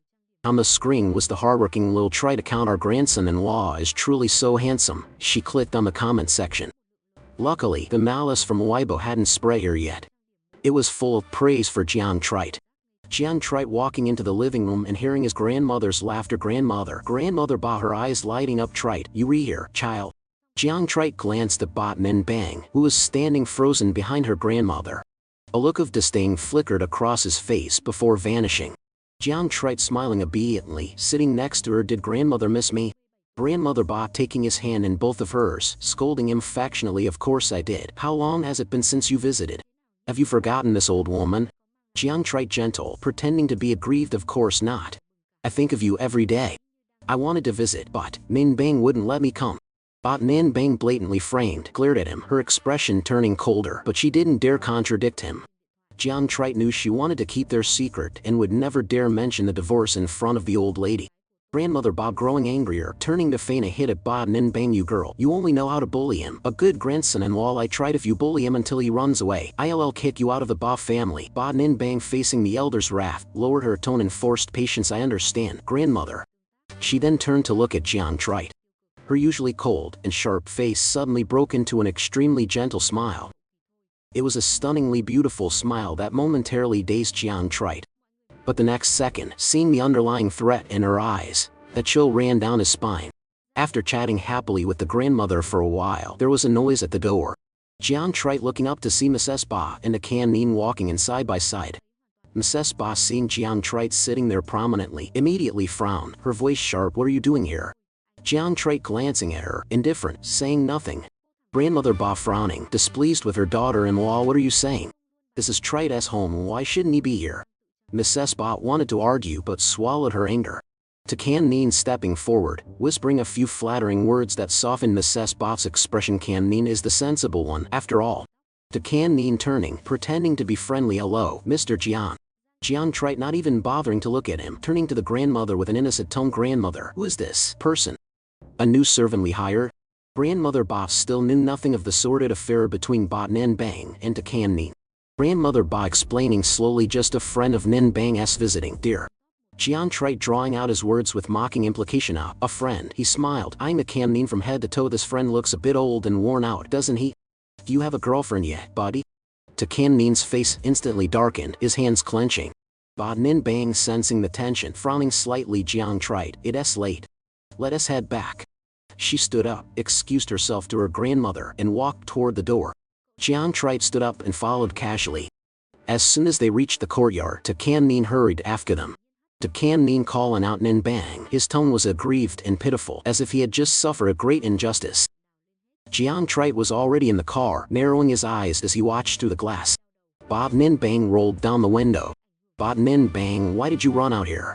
To Kan Nin standing by the window, glancing at Jiang Trite sitting comfortably inside, hesitating. I have something to discuss with you.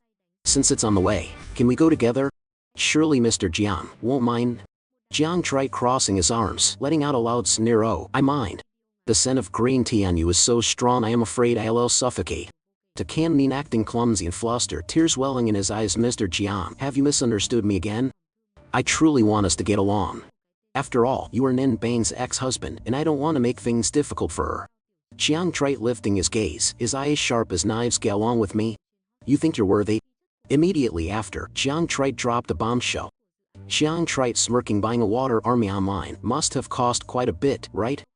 To Kan Nin's face froze, his fake smile crumbling. To Kan Nin's voice trembling with guilt. What are you talking about? What water army? Jiang Trite explaining slowly. On the way here, I tracked the IP of that person named Mach 2. Although they hid it well, through several layers of screening, I finally identified the person who issued the task. Mach 2 is your close assistant, isn't she? To Kan Nin? Jiang Trite smiling mockingly, looking into his panicked eyes. If you don't want people to know, don't do it. I suggest you open Weibo right now. After I found the person, I posted the entire chain of transaction evidence directly onto the hot search topic. To Kan Nin turned deathly pale. He turned shiveringly toward the woman beside him. To Kan Nin stammering, Nin Bang. I bought Nin Bang, her expression also grim. She decisively pressed the button to roll up the window, refusing to look at him, and spoke curtly. To Huahan Drive. Take him back to the Jian residence. At this moment, a literal bloodbath was occurring on social media. The chat logs, transaction history, and various pieces of evidence Jiang Trite released were as clear as day. He had explicitly named To Kan Nin as the one who bought the water army to smear him.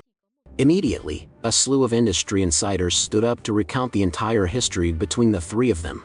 The truth was laid bare. The rising star To Kan Nin turned out to be a shameless third party who intervened in another's marriage, and the beauty god hardworking little Trite at the top of the hot search was actually the sole heir to the Jiang group. Social media exploded like a chaotic marketplace, with comments jumping by the hundreds of thousands every minute.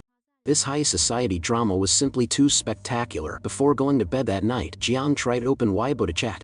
Jiang Trite raising an eyebrow, discovering that the hot search exposing To Kan Nin's scandal had been scrubbed clean. He gave a cold laugh, tossed his phone aside, and muttered, Bot Nin Bang is certainly dedicated to that leech. I bet she spent a fortune to suppress the news. At the same time, in the office of the president of the Bob Group, Bot Nin Bang sitting at her desk, idly scrolling through videos. Her finger stopped as she scrolled past a live stream. On the screen, Jiang Trite was looking directly into the lens, smiling radiantly, his voice captivating as he introduced makeup techniques. Nin Bang frowning slightly, unable to look away from his smile. Suddenly, a clear female voice rang out in the video. Female voice, Luke Thiham, sir, it's time to end the live stream. Jiang Trite turning to the side, answering gently, yeah, I know. Nin Bang, her eyebrows knitting together, her gaze turning sharp. That female voice is definitely not Jiang Dao. In a live stream, comments were flooding in, fans demanding the hidden female assisted show her face. Jiang Trite looking at the camera, smiling, Thiham, you mind being on screen for a bit? The person off camera didn't answer, but a second later, an incredibly sweet and pretty girl appeared in the frame. The comment section erupted in cheers, praising the looks of the two. Nin Bang, seeing the girl's face clearly, her expression darkened as jealousy flared. It's that model from the Jialan Club. This ex-husband of mine is truly talented and hardly divorced and already seen with different women time and again. Nin Bang, with a cold laugh, she angrily topped up her account and sent the most expensive gift to his livestream, a starry spacecraft. On the other side of the lens, Jiang Trite, seeing the notification with the familiar username, fell into thought. Nin Bang? Surely she isn't bored enough to come into my live stream to give me gifts?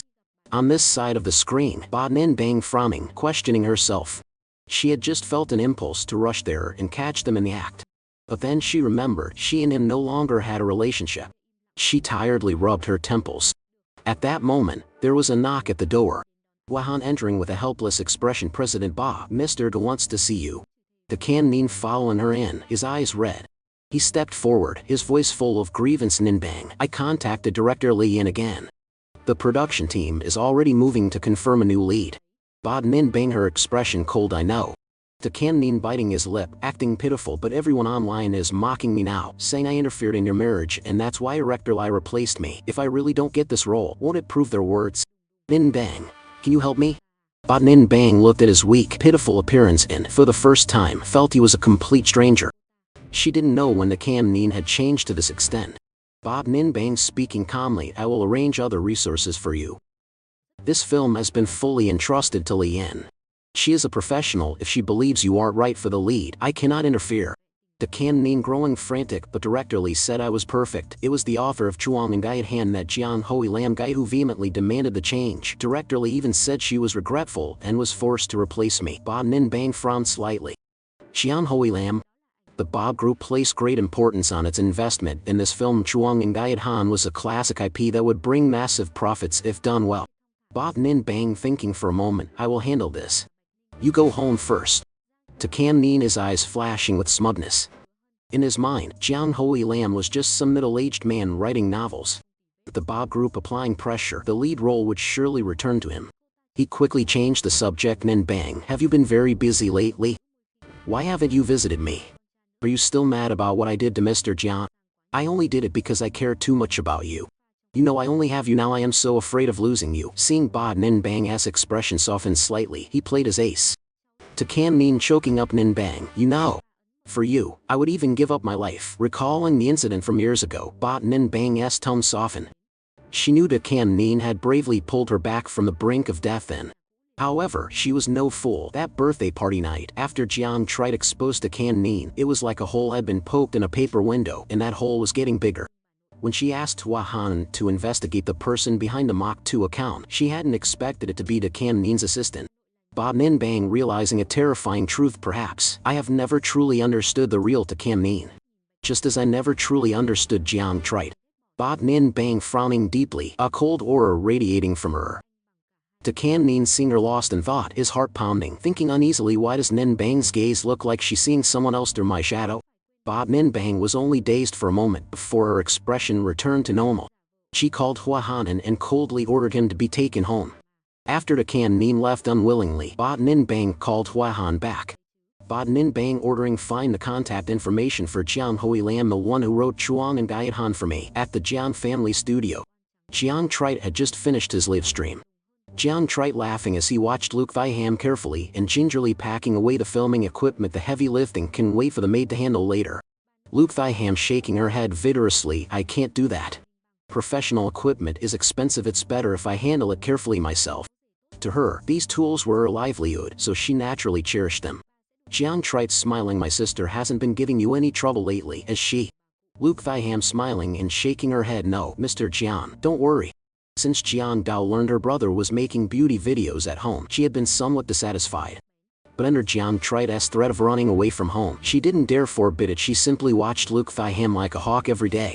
Jiang Trite thought the trauma of the Ba cheat hurting him had left a massive psychological shadow on his sister. Just then, Jiang Trite's specialized phone rang.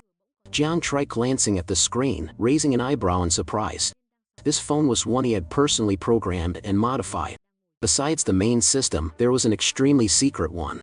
The SIM card currently receiving the call was the one he used under the identity of the author Jiang Hui Lam. Jiang tried answering, instinctively pressing the voice changer button to create a calm, mature male voice. Hello. Nin Bang on the other end, her familiar cold voice rang out, containing only two words, Mr. Jiang. The familiar coldness seemed to hit Jiang Trite directly in the face. Jiang Trite moving the phone away, glancing at the system screen, thinking, is the system glitching? How could Nin Bang call Jiang Hoilan's number? No, the system is correct. Jiang Trite narrowing his eyes, pretending not to recognize her voice. Who is this? Nin Bang answering flatly, I am the president of the Ba Group. Nin Bang. Are you Mr. Jiang? Jiang Trite calmly asked me, Miss Ba, is something the matter? Nin Bang indifferently, do you have time? Regarding the casting for Chuang and Guide Han, I would like to speak with you. Jiang Trite sneering internally, so she called to demand justice for that leech. His voice was cold through the voice changer. There is nothing to discuss. To Can Nines prissy, fake appearance, what kind of night era do you want to play? Nin Ba and G pausing for a moment on the other end, fighting to stay calm. I have faith in director Lai's professional expertise. She believes Su Jinyan is a perfect fit for this lead role. Mr. Jiang, I trust you also want your work to achieve the best possible result. Jiang Trite narrowing his eyes, decisive, but I don't think he's a fit at all. Nin Ba and G, her voice turning cold, laced with a threat. The Bai Group, as an investor, also has the right to select the cast. I hope Mr. Jiang understands this clearly.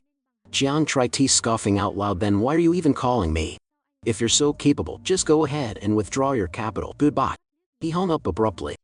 At the Bai Group headquarters, Nin Ba and G staring at her disconnected phone with a frozen expression, her grip tightening. She had the phone on speaker, and just now, she had clearly heard background music. It was an extremely obscure instrumental track, the exact same one she had heard during Diligent Little Trite's Lich Dream. She narrowed her eyes and thought, so this Jiang Hoilam is also a follower of Jiang Trite's Lich Dream? Clock out time. Nin Ba and G returning to Sanveen, the villa the two of them lived in after their marriage. The moment she stepped into the bedroom, she immediately noticed the scent in the room was different from usual. Nin Ba and G frowning slightly, summoning the housekeeper. Did you change the room fragrance? Housekeeper answering respectfully, no, madam. It is still the same Shuiden incense as always. Due to overworking, Nin Ba and G frequently suffered from headaches and insomnia. After using Shuiden incense for its sedative properties, her condition had improved slightly. The woody scent helped her focus. She walked over to the incense burner and glanced at it. Housekeeper explaining further in a low voice, the Shuiden incense from before Mr. Jiang used to buy the raw materials, grind and process them himself. Now that he is gone, although the ingredients remain the same, the scent isn't what it used to be because someone else is making it. Nin Ba and G hearing this, her hand touching the burner stiffened. She swallowed hard. You may leave. The housekeeper withdrew. Nin Ba and G looked up at the half-open wardrobe nearby. In the vast closet, she saw only the few outfits she usually wore. His corner was empty, save for 2 sets of old pajamas. Seeing the faded collars of his sleepwear, her heart suddenly constricted. Nin Ba and G asking herself, when we were married, was he really that short on money? She prided herself on being attentive and invincible in the business world. But only now did she realize that she had never truly spared a thought for her illegal husband. In their 2 years of marriage, the times she saw him were mostly when she needed him to act the part for a visit to her grandmother. She had never once offered him a credit card or money. At the same time, at the Jiang residence, Jiang Trite remembering the scent of Shuiden incense on Nin Ba and G. The first time he smelled it after waking up, he realized it was his own handiwork. Thinking back, he truly had been devoted to Nin Ba and G over the last 2 years. Perhaps fearing he would run back into the brambles, Jiang Dao would occasionally bring up the past with an air of disappointed frustration. From this, he deduced the truth. He had hidden his identity as a wealthy heir to marry Nin Ba and G, voluntarily living a life of poverty. Jiang Dao had wanted to support him, but he refused out of fear of exposing his secret. Caring for her alone, he hadn't just endured her cold indifference, he had surely suffered countless grievances. Jiang Trite returning to his bedroom after a shower. His room was connected to a small study. Just as he stepped out of the bathroom, he heard an alarm sound coming from the study. It was a security alert he had set up himself. Jiang Trite frowning, walking quickly into the study. A bright red warning box flashed on his computer screen. Someone was trying to breach his encrypted personal files. Jiang Trite dropping into his chair, his fingers flying across the keyboard like lightning. Very quickly, he successfully counter-hacked into the attacker's gakken. All his online data was encrypted by his own hand. This time, the target was the personal profile of the author Jiang Hoilam. Jiang tried T laughing in frustration. Well, one look at this IP and I know exactly who was behind this good deed.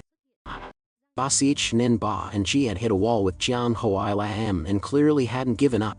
What was she planning to do once she found out where he lived? After infiltrating the opponent's computer, he traced the IP back to the Bai group. He decided to give Ba Sich Nin Ba and Ji a preemptive strike she wouldn't forget.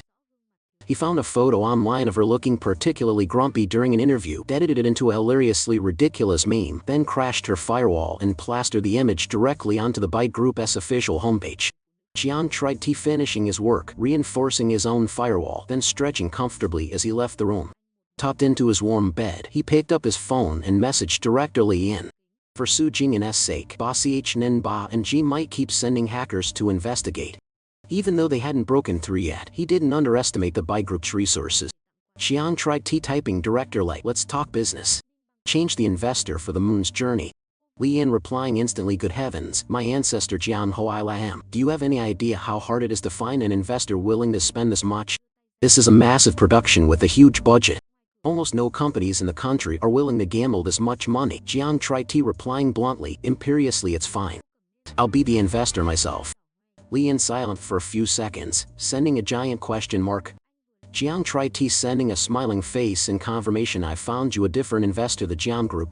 All costs for breaching the old contract will be fully covered by the Jiang Group. With that, he sent Jiang Dao's WeChat contact card directly to Li Yin before falling peacefully asleep. Early the next morning, Jiang Dao bursting through the door in a rage, dragging Jiang Tri out of bed. Jiang Tri, did you send my WeChat to Director Li Yin? Jiang Tri, eyes half closed, blinking with a look of faint grievance. Yeah, I told her to look to you for investment. The moon's journey is my life's work, don't you want to support your brother's investment? Jiang Dao knew perfectly well that Jiang Hoi Lam was her brother's pen name. Jiang Dao shouting, but can't you follow a process for once? A mega project with $1 trillion investment like this should be sent to the evaluation committee first, and then a senior manager should reach out for negotiations. Why did you just toss my WeChat at them? Jiang tried scratching his head. I was actually planning to just ask for your account number to transfer the money directly to speed things up. Jiang Dao glaring at her brother, her anger slowly fading into a sigh. I told you to let me invest long ago, but you wouldn't listen. You insisted on hiding everything and let her find the Bai Group as an investor. Now look at the trouble we were in. Jiang tried resting his chin on his hand, smiling slyly. Mainly, it's because the Bai Group wants Su Jinyan for the Li. I'm afraid if Ba Sich Nin Ba and Ji gets desperate, she'll find out that Jiang Hoi Lam is me and come to our house to cause trouble. The moment she heard this, Jiang Dao's face darkened. Her protective, competitive streak for her brother flared up. Jiang Dao folding her arms, declaring grandly she can keep dreaming. I am investing in this, no matter the cost, even if I'm just throwing money into the ocean without a sound. I will absolutely not let that toxic woman harm my brother again. And so, with a sense of righteous duty, Jiang Dao headed to the office to call an emergency meeting to hijack the investment for the moon's journey. A few days later, Jiang Tri had some free time, so he pulled out the book Van Fuan Luan to read. By afternoon, he decided to go for a drive. On his way back, he happened to pass the gates of Tsinghua University. Jiang tried calculating the time, muttering Lucy Thai should be finishing class soon. With that thought, he pulled his black Mercedes G-Class over to the Tsinghua gate, intending to pick the girl up for work at his house. He sat in the car, watching students occasionally glance at his vehicle. His car was considered the cheapest and most modest in the Jiang family garage, but in front of a university gate, it was quite eye-catching. Students passing by whispering must be some rich second-gen coming to pick up a long-legged beauty. Hearing this, Jiang tried let a small smile play on his lips. He took out his phone to text Lucy Thai but she messaged him first. Lucy Thai sir, something urgent came up today. May I take the day off? Jiang tried typing easily, sure, go take care of it. He was about to start the engine when he saw a familiar figure emerging from the school gates. Lucy Thai was wearing a white t-shirt, her face stubborn and proud, but her lip was bleeding and she had a bruise on her face. Jiang tried his eyebrows knitting tightly, his gaze turning cold. Is this the urgent business she was talking about? He pursed his lips and lowered his window slightly to listen. Two female students followed behind Lucy Thai, their faces full of worry. Student of Thai, you should really go to the infirmary to check those wounds. Student Bo, you're so hot-headed. That guy Wang Ji was mocking the young master of the Jiang family, not you. Why did you jump into a fight with him? His sister is a total thug, she's definitely going to bring people to hunt you down. Lucy Thai ignored her friends, her face cold as she continued walking. Jian Tri caught the gist of it, immediately stepped out of the car and followed her silently. As Lucy Thai-ha-em walked away from the gate area and turned into a quiet alley, several thugs and a girl with tattoos and a rebellious look stood up to block her path. Girl Wang Jae's friend pointing and tattle-telling Sister Shan, "That's her, that's Lucy Thai-ha-em, the brat who dared to hit your brother." Jiang Tri stood in the shadows, narrowing his eyes at the leading woman. She was decked out in expensive luxury brands. He silently mused, bad girls have plenty of money these days, it seems. Tu Sen poking an iron pipe against Lucy Thai-ha-em's shoulder, chin tilted up. Your Lucy Thai-ha-em? Who gave you the balls to touch my brother? Lucy Thai-ha-em stood tall, her figure lonely but incredibly firm. Lucy Thai-ha-em gritting her teeth, his mouth is filthy. He dared to insult my brother. Tu Sen letting out a series of shrill laughs. Your brother? You mean that rich boy from the Jiang family? Haha, if your brother were a Jiang, wouldn't that make you a Miss Jiang? Wake up, brat. You're just a toy that Jian Tri is keeping. You really think you're his sister? With that, she raised her hand high, lunging forward to slap Lucy Thai-ha-em across the face. Lucy Thai-ha-em, her eyes turning cold, her fists clenching at her sides. If you don't want to be bullied, you must make those who dare to try fear you forever. That was what Jian Tri had taught her. She glanced at a butcher-ass knife at the pork stall nearby. The sharp blade gleamed eerily under the streetlights. She was prepared to snatch it and risk everything. At that moment, the deep, warm male voice echoed out, carrying a hint of a smile, but sounding dangerously oppressive. Jian Tri stepping out of the shadows, tell me, who gave you the balls to touch my sister? Lucy Thai-ha-em spinning around the moment she saw him, her face flushed and her eyes stung with tears. She whispered, brother, why are you here? Jiang Tri half angry, half amused, glaring at her, so this is the urgent business you told me about? Lucy Thai-ha-em biting her lip, head bowed, I'm sorry. Jian Tri walking closer, patting her head gently, if you lie to me again, I'm firing you. Lucy Thai-ha-em looking up instantly, replying firmly, I will never lie to you again. The dramatic sibling energy between the two left Wang Jae and Tu San's group stunned. Tu San snapping out of it, fuming, are you two treating me like I'm invisible? Wang Ji clutching his bruised face, whining, sister, Lucy Thai-ha-em hit me, she's totally disrespecting you. Jian Tri turning around, flashing a mocking smile at the lead woman, what's your name? Tu San nose in the air, I am Tu San, and I don't hide my name for anyone. Jian Tri raising an eyebrow, sensing the itchy teen vibe, clicking his tongue in advice, we live in a society of law, miss. Swapping an iron pipe for authority won't get you far. You should change careers. Tu San glaring like it's any of your business. However, facing Jian Tri's gaze, which was as cold as a reaper's, she felt a surge of nerves and tried to compromise. How about we negotiate? You're quite handsome. Spend one night with me, and I'll let this brat off the hook. Lucy Thai-ha-em, her face darkening, immediately spreading her arms to shield Jian Tri, shouting, brother, I'll hold them back. You run. Jian Tri sighing, cracking his knuckles, it seems I have to use violence to stop violence. Seeing Tu San swing the pipe directly at Lucy Thai-ha-em's head, Jian Tri pulled the girl behind him and caught the pipe with his bare hand. His speed was supernatural. Before Lucy Thai-ha-em could react, Tu San realized she was now facing Jian Tri but couldn't pull back her strike. Her eyes widened. In that split second, Jian Tri used her own momentum to grip the rod. With a fluid twist of his wrist, he neutralized the force and redirected it. Tu San felt the pipe suddenly switch directions, her wrist throbbed with a bone-snapping pain, forcing her to scream and let go. The moment she released it, Jian Tri spun the iron pipe and delivered a swift, heavy blow to her thigh. Crack! Tu San letting out a pathetic wail, her vision darkening as her head spun, collapsing to the ground. 5 minutes later, the group of petty thugs had been thoroughly cleared out by Jian Tri. A short distance away, several students were hiding and sneaking photos. Jian Tri sitting regally on a small plastic stool Lucy Thai-ha-em had quickly run to borrow. He leaned on the iron pipe, occasionally tapping it against the pavement with a rhythmic clack. The amateur gangsters lay scattered and groaning on the ground. Every time they heard a clack, they flinched and trembled. Jian Tri glancing at Tu San, of the Tu family? I know that name. A construction material supplier that frequently works with the Jian group, right? Tu San unwilling to yield, shouting back stubbornly, this lady is. Jian Tri raising the pipe, his voice deepening, if you lie once more, I will shove this down your throat and break every single one of your teeth. Tu San terrified, swallowing hard. Realizing this man was truly terrifying, she used her fiercest voice to surrender. Fine, so what if I'm from the Tu family? Lucy Thai-ha-em standing obediently by his side, silent. After some questioning, Jian Tri understood the root of the problem. After he became famous online, Lucy Thai-ha-em's frequent appearances in his videos made everyone at Tsinghua aware that she was his photographer. Lu Sifai Ha M was already the belle of the photography department. Naturally, the imaginations of jealous students ran wild. Wang Ji, with his foul mouth, had been spreading rumors Lu Sifai Ha M must be kept by that rich guy Jiang Tri-Ti. I wonder if his needs are hot. As a result, Lu Sifai Ha M had slapped him into next week. Wang Ji, unable to win a fight against a girl and losing face because of his injuries, incited his underworld big sister cousin, Tu-san, to take revenge. Jiang Tri-Ti, understanding the situation, glancing at Wang Ji, who was playing dead on the ground.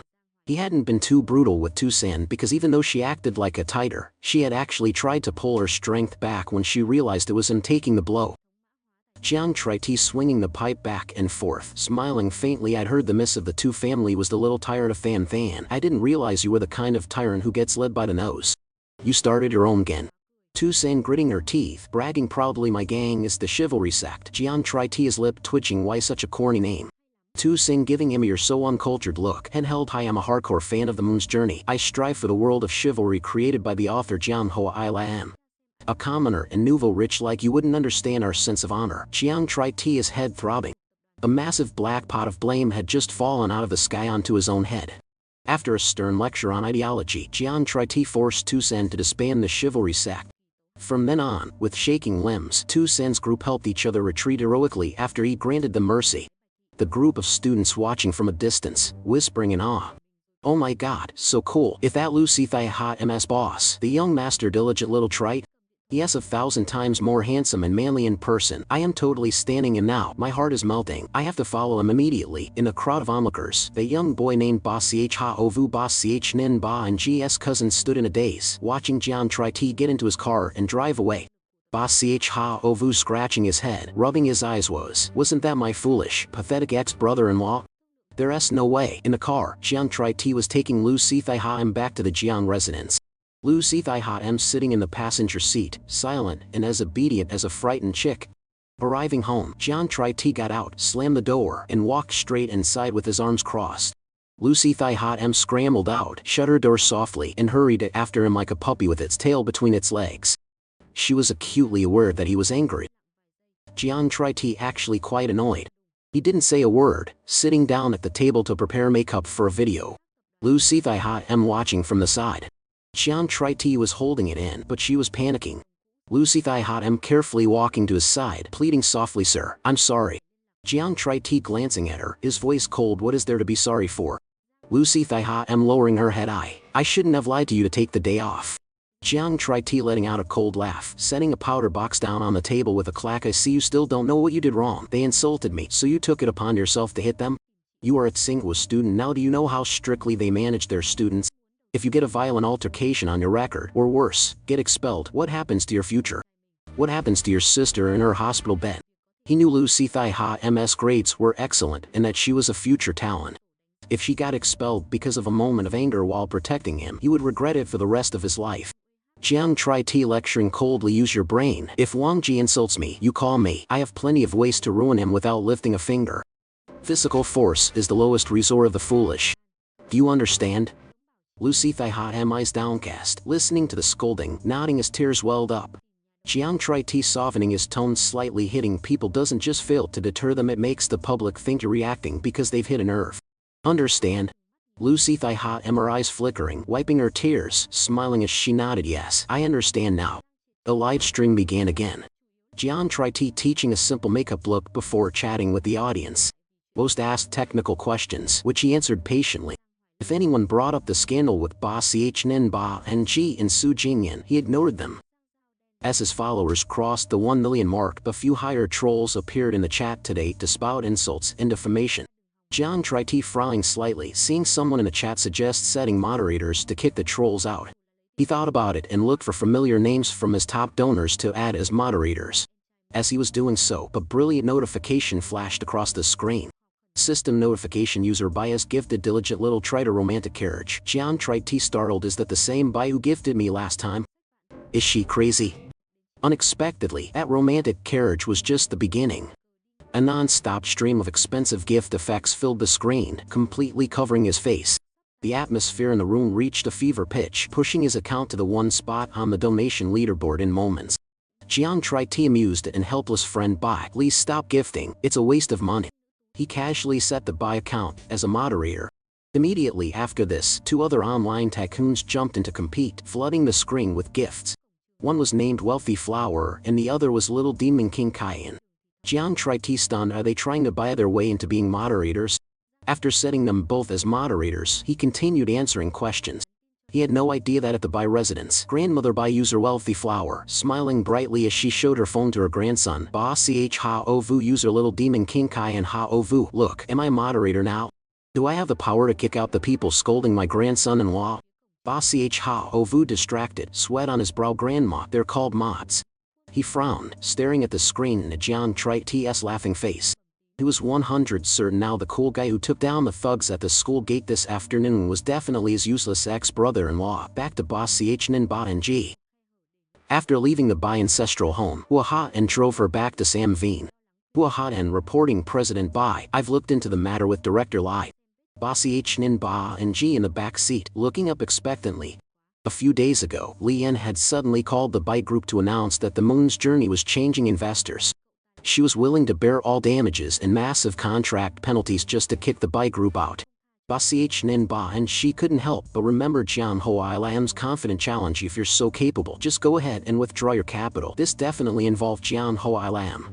Furthermore, when Hua Ha-en tried to investigate his identity, she was counter-hacked, and her own unflattering photo was turned into a meme on the Bai group's homepage. Someone who could make Li Yan cancel a contract with the Bai group and had the skills to breach their website. Jiang Hoa Lam's identity was clearly not simple. Hua Ha-en pausing for a second, swallowing hard before delivering the shock. Today, Li Yan officially signed an investment agreement with the Jiang Group. The exclusive investor for the Moon's journey is now the Jiang Group. The person who bridged the gap between the Jiang Group and Li Yan was the young master, Jiang Tri. Ba Ch Nin Ba and her eyes sharpening instantly. When he was by her side, she treated him as if he were invisible. But after the divorce, her life was suddenly filled with his shadow and influence at every turn. Ba Ch Nin Ba Ng looking up, her voice cold. So the Jiang Group and Li Yan aren't even trying to hide it. Hua Ha-en stating her suspicion President Bai, Jiang Hoa Lam could be someone from the Jiang Group or a close friend of the family. Did he have intentionally canceled the contract to get revenge from Mr. Jiang Tri? Ba Ch Nin Ba Ng, a deep crease of calculation appearing between her brows as she suddenly understood. The reason Jiang Hoa Lam had called out of the blue to demand Su Jinian be replaced was almost certainly to vent frustration on Jiang Tri's behalf. Furthermore, who in this city besides the Jiang family had the power to crash the Bai group's website? Ba Ch Nin Ba Ng's eyes were dark, the atmosphere in the car so heavy it felt like it could freeze. Hua Ha-en didn't dare breathe a word. The car sped through the dark night. Upon arriving at Sam Veen, Ba Ch Nin Ba Ng went straight to her study. She had previously told Hua Ha-en to trace Jiang Hoa Lam's IP but had failed to get any real information. This time, she decided to do it herself. It wasn't until 4:00 am as the horizon began to brighten. Ba Ch Nin Ba Ng sitting before her computer, eyes bloodshot, looking helplessly at a giant digital skull made of code that was mocking her on the screen, signaling another failure. She had tried every method, but she couldn't penetrate his firewall. Ba Ch Nin Ba Ng accepting defeat, rubbing her temples, standing up tiredly to look out the window, letting out a heavy sigh. Jiang Tri, just how many secrets are you hiding from me?